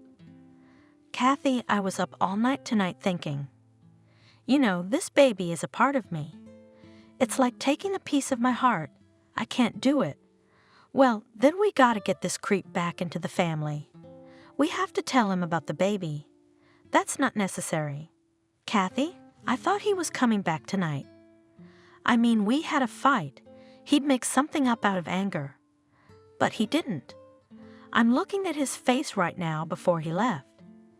Kathy, he's happy with someone else. He doesn't need me or the baby. We'll see about that." Kathy was angry. "No, this creep is going to enjoy his life, and you're here with his baby. You can't do that. At least let him pay child support." In vain, Kelly asked Kathy not to tell Kevin about the baby. She found him anyway and told him everything. They met at the coffee shop. "What does she want from me?" Kevin shrugged. "I'm not sure it's my baby at all. Who was she hanging around her store with? Anyway, if she thinks I'm going to pay her child support, she's wrong. She's not getting a dime from me. I'll prove the baby's not mine." "But it's your baby." "I'll prove it's not mine." Kevin grinned cheekily. At that time, a spectacular blonde girl, a little older than Kevin, and a boy of about 10 years old came to the table. "Honey, here we are." The woman smiled. "Lunch?" "Yes, Jenna, of course." Kevin smiled eagerly. He jumped up from his seat, helping the woman sit down, then sat the boy down, tousled his hair affectionately, and he smiled back. What an idyll. Kathy couldn't stand it any longer and stood up. "Are you aware, dear Jenna, that your Kevin is about to become a father?" "Jenna, don't listen. Kelly's making it up." Kevin started to justify himself. Jenna grimaced and looked squeamishly at Kathy. "I realize you're a friend of Kelly's, so give her some friendly advice about terminating the pregnancy and staying out of our family." "Kevin and I are a family. We've already filed the divorce papers with your Kelly." "We?" Kathy smirked. "Aha." She said nothing more and walked away from the ugly couple and the spoiled boy who sat with his feet up on a neighbor's chair. How to help her friend? Kathy decided not to say anything to her about the meeting at the cafe, so as not to upset Kelly further. At first, Kelly felt as if her soul had been ripped out of her, but gradually she began to come to her senses, and even the divorce went completely calm, and she didn't say anything about the pregnancy. Out of pride. Kevin didn't ask. He wasn't interested in Kelly's problems now. He had a new love, and Kelly lived in a modest rented apartment. She worked at the store. In due time went on maternity leave, and until the birth continued to work with her students on online courses. The labor began suddenly, rapidly, at night. She just got up from her desk, turning off her laptop, as her stomach contracted sharply. She reached for the phone with her last strength. "Why did you take so long?" The paramedic in the ambulance told her off on the way to the hospital. "You should have been hospitalized a week ago." "I couldn't." Squirming in pain, Kelly said, "I have a job." "Everybody's got work," sighed the paramedic, "and you need to think about you and the baby right now. It's gonna be okay, Mommy. Don't worry. My son was born healthy. Dark-haired, like Kelly, Kevin's blonde. If he looks like his mommy, he'll be happy," said the nurse as she brought the baby in for his first feeding. "You have a good boy." "My boy," Kelly said fondly and cried. "Why are you crying? You should be happy. Others dream of such happiness for years. I understand, but I'm scared. He and I are the only ones in this world. You have each other, and that's the main thing. While he's little, you'll take care of him, and when he grows up, your son will be your protector." "That's right, a protector." Kelly smiled through her tears and cuddled her baby boy. She would do anything to make her baby happy. From the hospital, Kelly and Robert were picked up by Kathy and Miranda. They got ready, bought presents, and helped with everything at first. And then Kathy arrived one day confused. "Kelly, I need to have a serious talk with you." "What's wrong?" Kelly's scared. "I'm getting married." "Why are you saying that like you've been hit with a bag?" "Dude, congratulations." "Yeah, thanks, but I'm leaving." Noah's from out of town. He's got his own chain of body shops. So I've made up my mind. "But that's great. Kathy, I hope you'll be happy." "Yeah, he's a good guy, but I'm worried about you." "You're on your own." "My auntie went south too, married a southerner, sold her business, and doesn't seem to regret it." That's how fast she did it. She sends her love. Kelly, how are you gonna be all alone? Of course, Kelly was a little confused. She's used to Kathy helping her out, looking after Robert, Miranda dropping in occasionally. Now she's on her own, but Miranda and Kathy have their own lives to manage. I can manage. She nodded confidently. Don't worry about me, be happy. But we'll call you, even visit you when we can. Of course, friend. And they hugged goodbye, even cried. But we have to move on. Until the age of 1.5 years, Robert, Kelly somehow managed to make ends meet, and then from the state payments were very meager. And the courses she'd been working part-time had all but died out. There wasn't enough money for food. It all went to rent. Kelly thought about working, but she couldn't go out to the store yet. Robert had no one to leave him with. The nursery school waiting list was so long that it would be 2 more years. One day she saw an ad on a bus stop that a real estate company needed a sticker. Figured, there is obviously no rigid schedule, decided to call. Here's 1,000 flyers. Handed to her in the office of the girl administrator. For 5 days you need to go around the streets that will be on your list and paste ads. For this you will receive $20. Keep in mind that your work will be checked. The money was not much, but Kelly agreed. At least Robert would have enough for milk and cottage cheese. So she started working as a poster girl. She would get up early in the morning while Robert was sleeping and run around the neighborhood with glue and flyers. It was good where there were special boards for announcements on the entrances, but more often she had to paste them directly on the walls. Often she heard so many nasty things about herself because she was dirtying the walls. Kelly had a plan or she wouldn't get paid. One time they even let the dog loose on her. Good thing the dog was smarter than his owners. A huge Rottweiler ran up to Kelly, who was white with fear, hugged her and moved away. "Oh, get out of here and don't come here again," shouted the man, the owner of the dog, as Kelly then cried on her way home, not out of fear for herself, but out of resentment. Why are people so mean? And then the minute the dog attacked her, it went through her mind. What about Robert? He's alone, he'll wake up soon. And after lunch, Kelly went to work with a baby, and there was also enough negativity. Although in the form of a child, people reacted softer. Sometimes they even helped me put a better sticker on the paper. Yes, people are different. There were also understanding. In the evening, having fed and put her son to bed, Kelly sat by the window and thought when everything would change in her life, and whether it would change. Robert was already growing out of his stuff.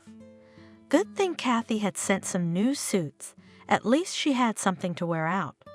By the way, Kelly didn't complain to her friend. She said that everything with Robert was fine, but in reality it was otherwise. One day, her part-time job on the internet completely stalled. The money from the stickers went to food. The doorbell rang. "Hello, darling." In the hallway stepped a full lady of about 50 years, the owner of the apartment. "I thought I'd drop by and see how you were doing."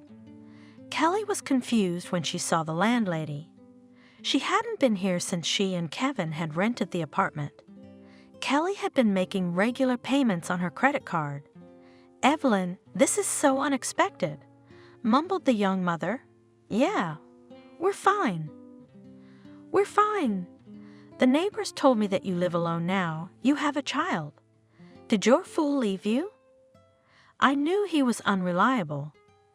Anyway, that's not what I'm talking about. "Kelly, I'm giving you a raise this month. Don't get me wrong. Everything's getting more expensive, and I haven't raised the price in almost 3 years, and I have expenses. I bought a car, and it's eating up so much money." "How much?" Kelly blurted out.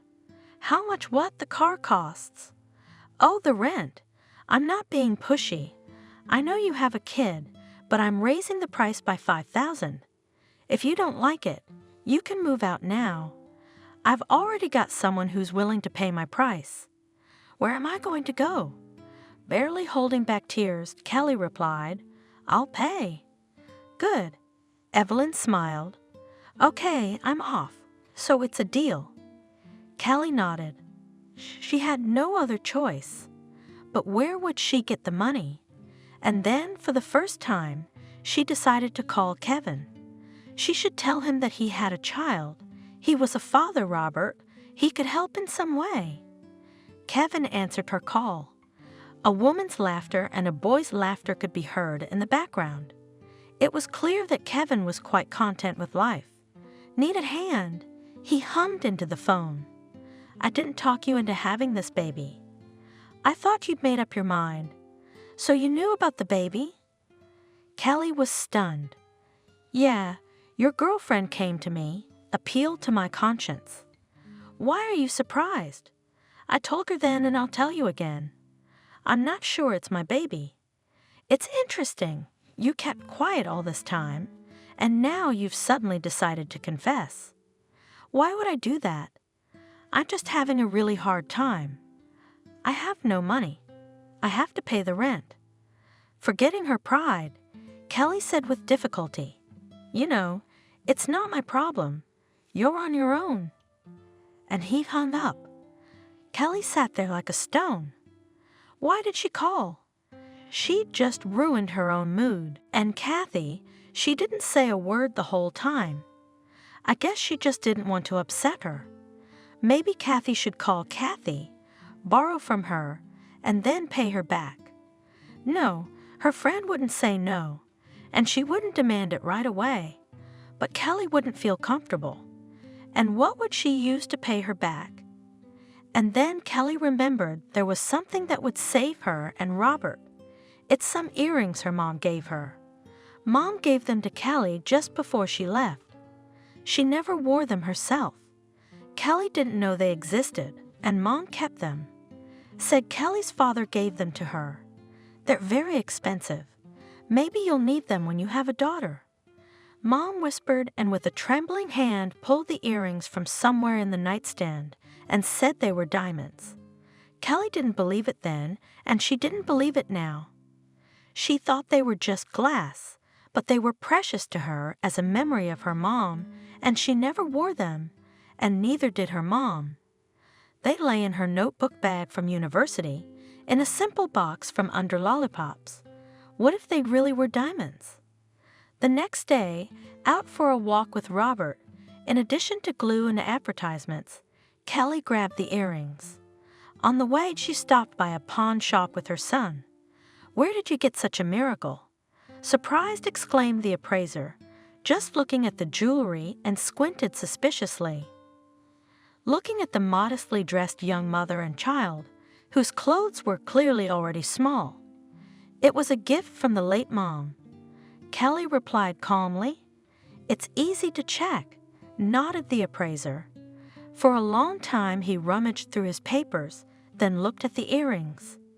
Finally he named a price and asked for a passport. Almost $100,000. To Kelly, that was a lot of money. She immediately agreed to pawn them. "Young lady, do you have any idea of their real value?" asked the appraiser while the documents were being drawn up. "I don't know." Kelly admitted. "All my life I thought they were plain, glass ones." "Glass?"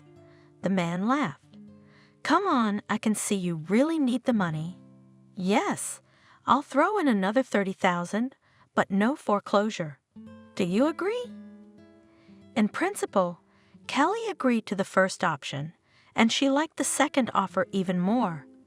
It was just a little embarrassing. She was selling her mom's memory, but she had no other choice, and her mom would understand, and she'd never buy back those earrings.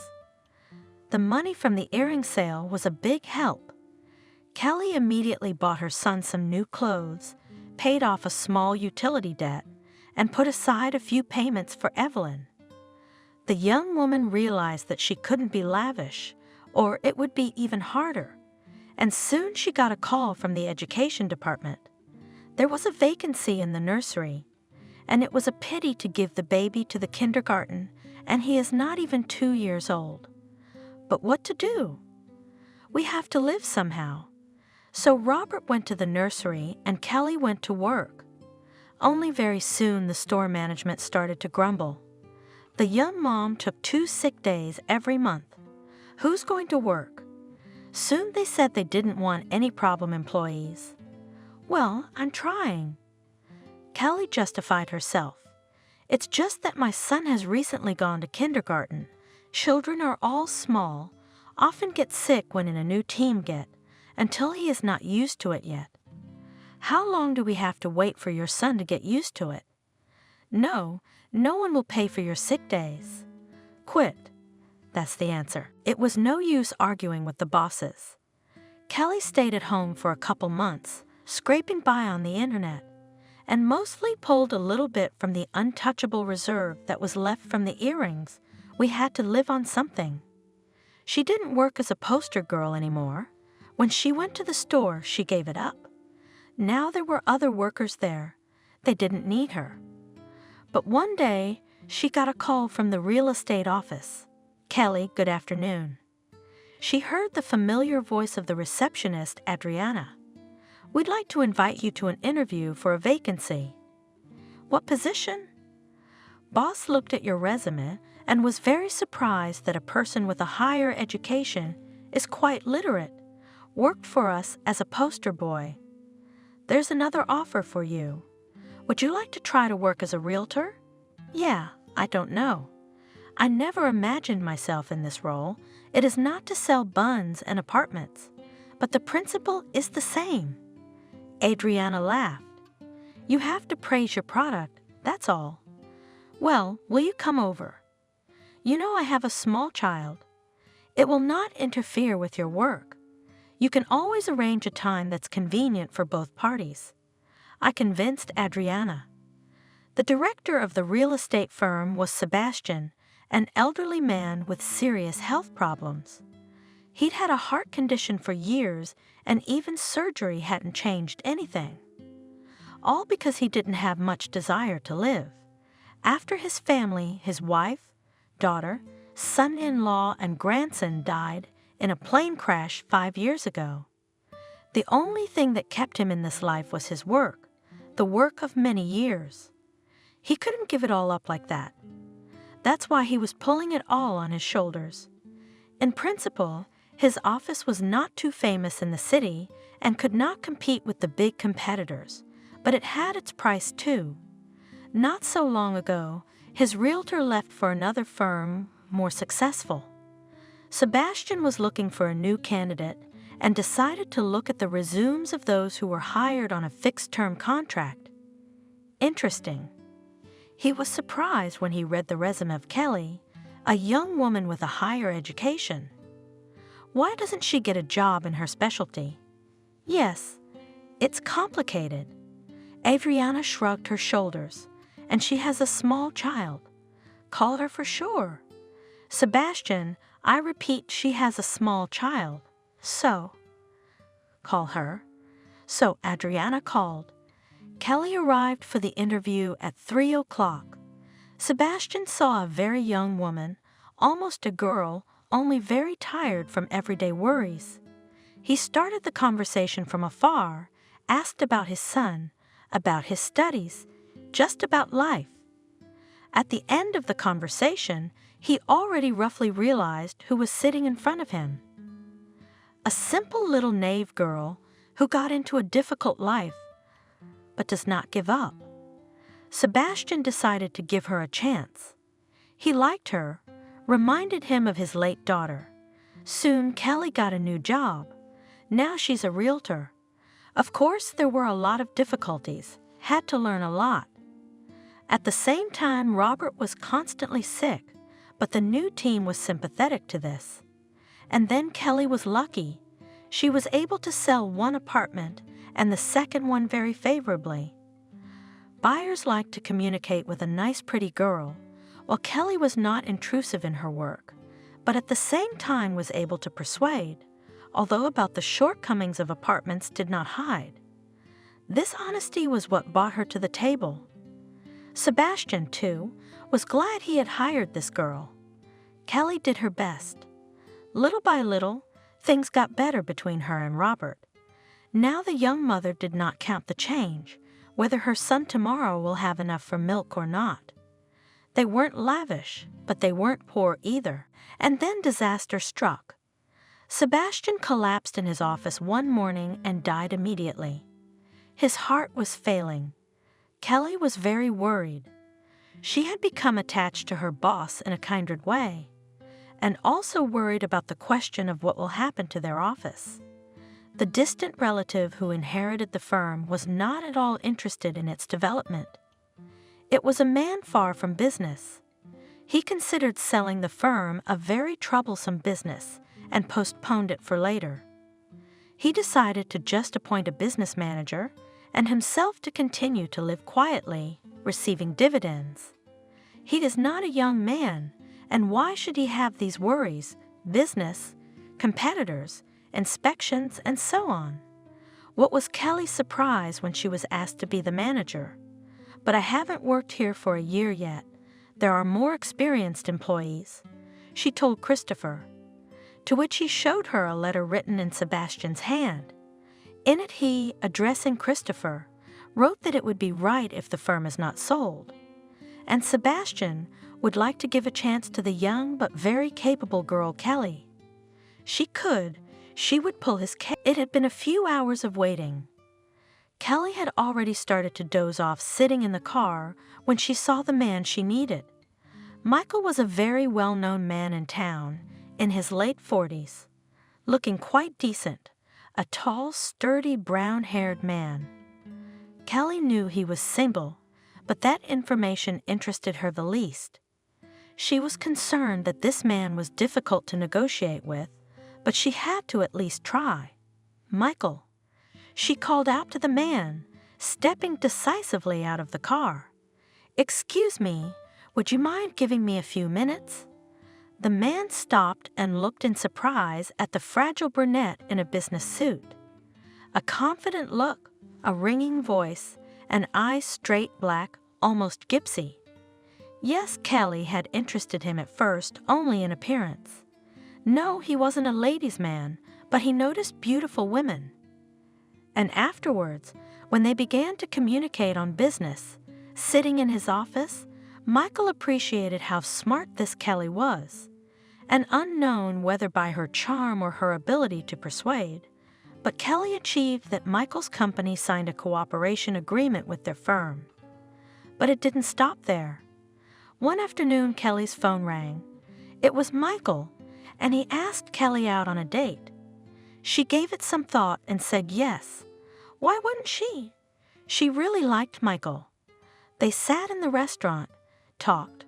Michael told her about himself, that he was born in this city, grew up, studied, and even got married, but he and his wife separated after a year.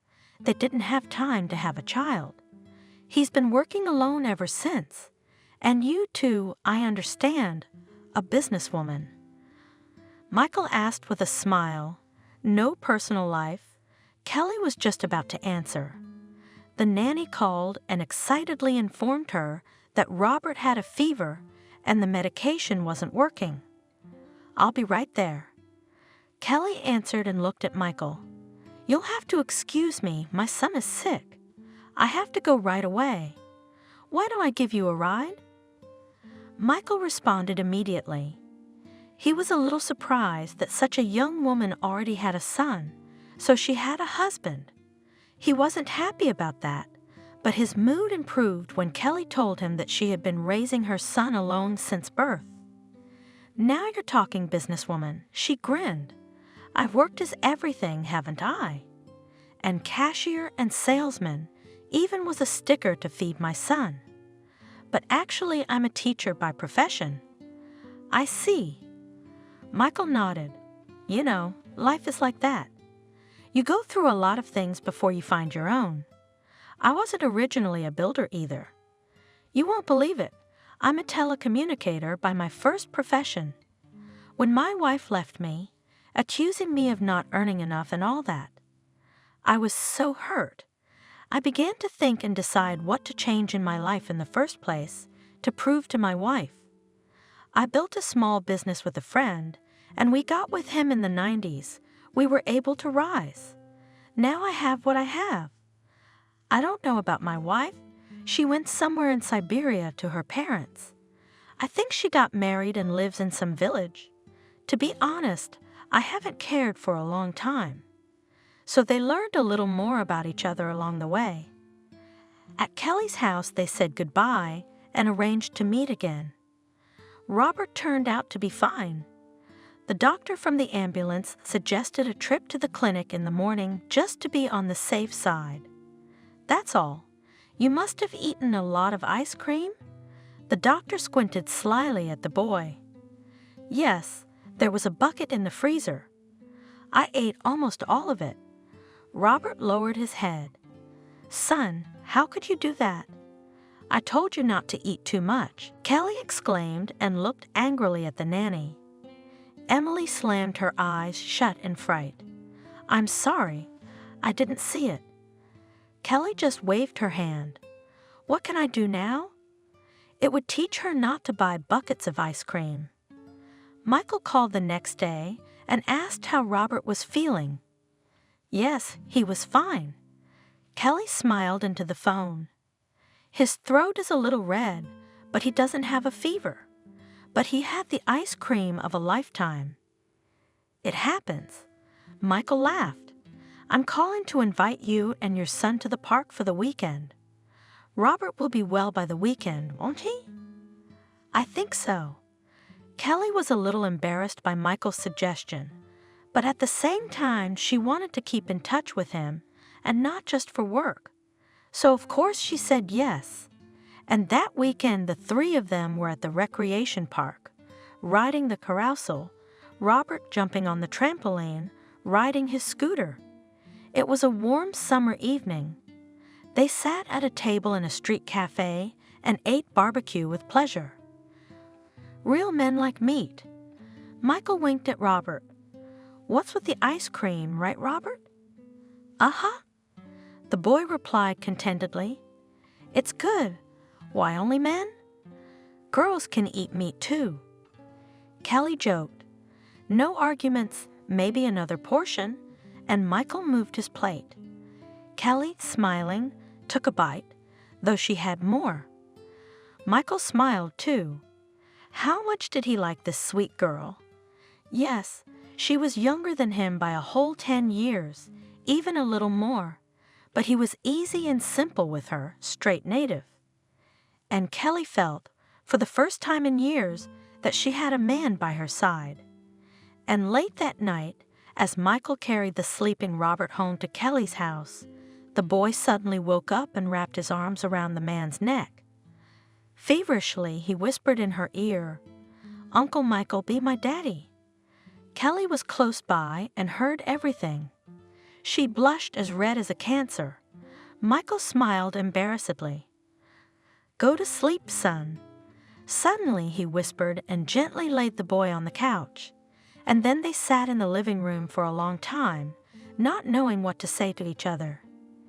Each had his own past offenses and disappointments, and each was afraid to be burned again. But they were drawn to each other. No more than that. They felt each other, every fiber of their being. Kelly, Michael finally spoke. I know you've been hurt in the past, and you're afraid of something like this happening again, but I can't help myself. I close my eyes and I see you. I hear your voice. I want to be with you, to love you. I want Robert to call me Daddy. I want to go fishing with him, to the woods, to play soccer with him. Not soccer. Kelly smiled sadly, and then she smiled cheerfully. Let it be tennis or volleyball, or at least checkers. Whatever you say. And Michael hugged her and stayed in their house until morning. And in the morning, when Kelly woke up, she didn't find Michael around and was very upset. Oh, stupid! She berated herself. She knew she couldn't trust men. And still she had stepped on the same rake again. He left, got what he wanted and left. She was so hurt that she cried. And then Robert and Michael came into the room. "And here we were making breakfast with Robert," said Michael. "Why are you crying?" "No, I'm just crying." Kelly quickly wiped away her tears and smiled. "What about my housekeeper?" "I gave her the day off." "You don't mind a little housekeeping, do you?" "I just want it to be just the three of us tonight." "Come on, we're making pancakes. Right, Robert?" "Yes, Dad." Robert replied happily and jumped into bed with Kelly. "Mommy, I'm so happy today." And the boy clung to his mother, and Kelly stroked his head in confusion. Yes, she had always realized that her son lacked a father's love, but she had not expected that Robert would accept so immediately. Maybe the boy had just reached out of naivete. No, he's a very cautious child. He just felt Michael as his soulmate. And just like that, Michael came into their lives. A month later, Kelly and Michael were married. It was a big wedding. Famous people of the city had fun at the wedding. The local newspapers covered it. Kathy and Miranda were at the wedding, both with their husbands, and Miranda had a belly. Just a week after the wedding, Kelly got a call from an unknown number. "Good afternoon. My name is Charles." The man introduced himself. "Kelly, I read about you in the papers. Who are you?" Kelly was surprised. "The thing is, I recently found something that I gave to my favorite girl, Camille, a long time ago." "You know Camille? That's my mom. She's no longer with us. How sad." "I don't understand." "What are you talking about?" "The diamond earrings." "Kelly, let's meet you." "I need to talk to you." Kelly agreed, but she went to the meeting with Michael. What this man wanted, she didn't fully understand. But when they met at the cafe, it suddenly became clear. Kelly was facing her father. The resemblance was uncanny. Yes, Charles was already over 50, his hair touched with gray, but his features, his eyes. Yes, Kelly looked just like her father, and he looked at Kelly without taking his eyes off of her. "God, I can't believe it." Charles whispered, "Daughter, I don't know." Kelly was confused, too. They sat down at the table. After an awkward silence, Charles pulled out earrings. They were the same earrings that Kelly had sold at a pawn shop a few years ago. Thanks to them, she and her son had survived for a while. "Kelly, I see you recognize these earrings. I'm not going to ask why you sold them. I know it wasn't for the good. Just listen to my story," Charles said. He said that almost 30 years ago, he met a girl named Camille. They fell in love, but Charles' mom got involved. She was outraged that her son, a student of a prestigious university, got involved with a simple girl from the backwoods. Yes, Camille was not a stupid girl either. She studied at a pedagogical institute, but she had neither parents nor money. Why would Charles want such a bride? But Charles didn't listen to her. They even applied to the marriage building. And that's when Charles gave Camille a pair of earrings. This piece of jewelry had a story of its own. The fact is that the first husband of Charles's mother died when the son was not even a year old. Soon his mother married another man. Charles was, though, the first, but unloved son. He often lived with his grandmother, mother, and father for months at a time. So when he turned 18, his grandmother gave him earrings, the family jewel. It was actually customary in our family to give them to daughters-in-law, but I never liked your mom, honestly. Grandma confessed. So I procrastinated, and then my son died. So I've had the earrings all these years. I was waiting for you to get married, and then I'll give them to your wife. But I feel that I don't have long left, so I'm giving them to you now. You can give them to your sweetheart when you meet her." Soon Grandma was gone, and Charles kept the jewelry with him, never telling his mother. Then he met Camille and gave her the earrings. A month before the wedding, Charles had to go to a student conference in another city. When he returned, Camille was nowhere to be found. He looked for her, made inquiries, but nothing. It was later that he found out his mother had arranged it. Camille said he was marrying someone else, said some nasty things to her, and when Charles was looking for her, going to the police, the stepfather got involved. They didn't tell him where his Camille was. After the institute, Charles went on the party line, then got a job in the city administration. He married someone else. Charles didn't love her so much anymore, but she wasn't a bad girl either. Then his mother started to interfere again. That's when Charles had a fight with his mother once and for all. Only then she said that it was to her credit that Camille disappeared from his life. Charles decided that there was no point in looking for his beloved after so many years. He had a wife for a long time. Children never happened, but he and his wife lived normally and fought and reconciled. Everything happened. He just stopped communicating with his mother, although he still came sometimes to her house. The driver brought money and groceries. He couldn't abandon his mother, especially since his brother and sister lived far away. And recently he decided to make a gift to his wife Cindy, ordered a piece of jewelry, and there at the jeweler he saw those earrings. Their family value, the jeweler at first did not want to admit where he got this jewelry. Then he told him that he bought the earrings from a pawn shop in the city. Just in case, he even took the information about who deposited them in the pawn shop. That's how Charles found out about Kelly. Now he had no trouble finding out everything about the girl. It turned out that Kelly was the daughter of Camille. Charles learned, of course, that Camille had left the world. And then he saw the front page of the newspaper. And there was a picture that said that the previously unknown Kelly had married one of the richest businessmen in town. Charles immediately realized that his daughter was in the picture, and he saw her features. "Yes, I immediately recognized the earrings that my mother gave me," admitted Kelly, having listened to the story. "But it's still so unexpected, because my mother never told me anything about you." Camille was very proud. Charles sighed. "I blame her and I blame you, Kelly.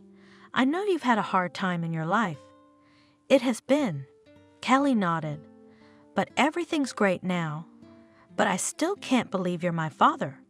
We should do a DNA test, and then there will be no doubt," Michael suggested. Kelly and Charles agreed with him. And 10 days later, the results came back. Yes, Kelly and Charles were related to each other. Charles introduced his daughter to his wife Cindy. The woman, who had never had children of her own, quickly found common ground with Kelly, befriended Robert. She took a liking to Michael. They became friends, and only one thought kept Kelly in suspense. The story Charles had told her about her mother reminded her very much of another story she had heard years ago on the driveway. The time when she had cried and didn't know where to go.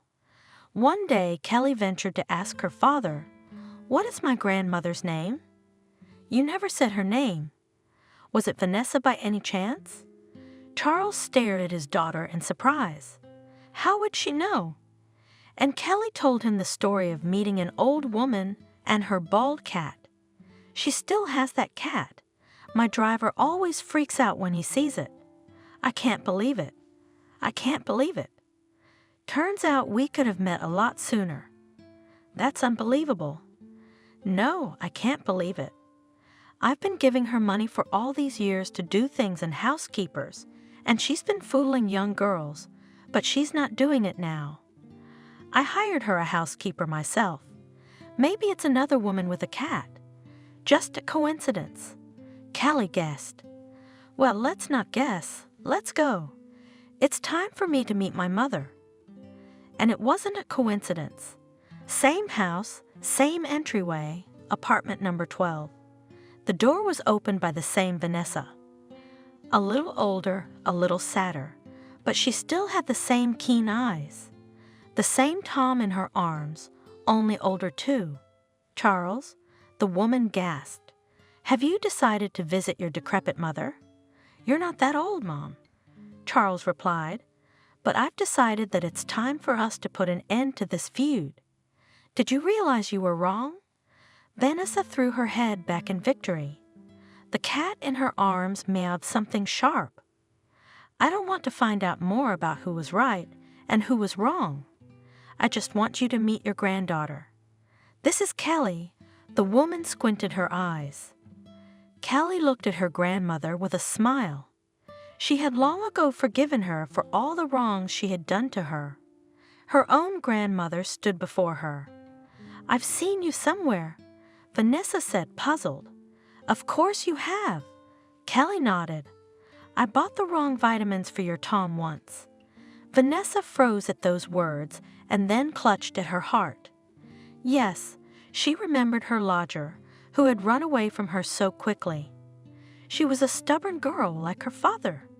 Nothing happened to Vanessa. She was more playing. Though she was sincerely surprised that her son had a grown-up daughter. And most importantly, she already knew her. When Vanessa heard that Camille, the same Camille, was long gone, she thought for a while. She was silent for a long time, and then she said, "I'm sorry, son. Perhaps I was wrong, and you, my granddaughter, forgive me." Charles hugged his mother. He had forgiven her long ago. They were family, and Kelly decided not to remember all the wrongs. We have to move on. Why touch old wounds? She introduced Vanessa to her family, and the old lady melted when she saw little Robert. "Charles is small." She gave her verdict and kissed her great-grandson on the top of his head. Robert was delighted. He now had a daddy, a mommy, a grandmother and grandfather, a great-grandmother, and a bald cat. The boy immediately demanded that his mom buy him one. "Oh no, son." Kelly laughed. "Let me and Daddy get you a simple kitten. Why don't you like my Tom?" Vanessa even took offense. "I like him, but he's very unusual," Kelly confessed, and everyone laughed. Another year passed. Kelly and Michael were expecting a new addition to the family. Soon they would have another son. One day they were walking together in the park. Michael and Robert ran a little ahead on the path when suddenly someone called Kelly. She looked back, and it was Kevin sitting on a bench. Kelly hardly recognized him. Sloppily dressed, stubbled, clearly hungover. "Hi." Muffled, Kevin said and got up from the bench. "I thought I was mistaken." "I thought so too." Kelly replied, "How are you?" "I'm fine, and you?" "Oh, it's all gone to shit. Jenna kicked me out, left me without a dime, and now I'm living in an abandoned house on the edge of town." Robert came running up to Kelly. "Is that my son?" Kevin's eyes lit up. "No, that's my son," replied for Kelly Michael, who also came up behind the child and realized who was talking to his wife. "Yes, I'm sorry," mumbled Kevin. "I must have made a mistake." Kelly and Michael walked away, Robert leading the way down the path, Michael holding her hand gently. There was another life beating beneath her heart, and Kelly didn't want to look back. Yes, life, the game. Sometimes it feels like you've been defeated, destroyed, abandoned, but it only feels like that. It's only the first round. There's the rest of your life ahead of you, and it may happen that if you lose once, you win much more later.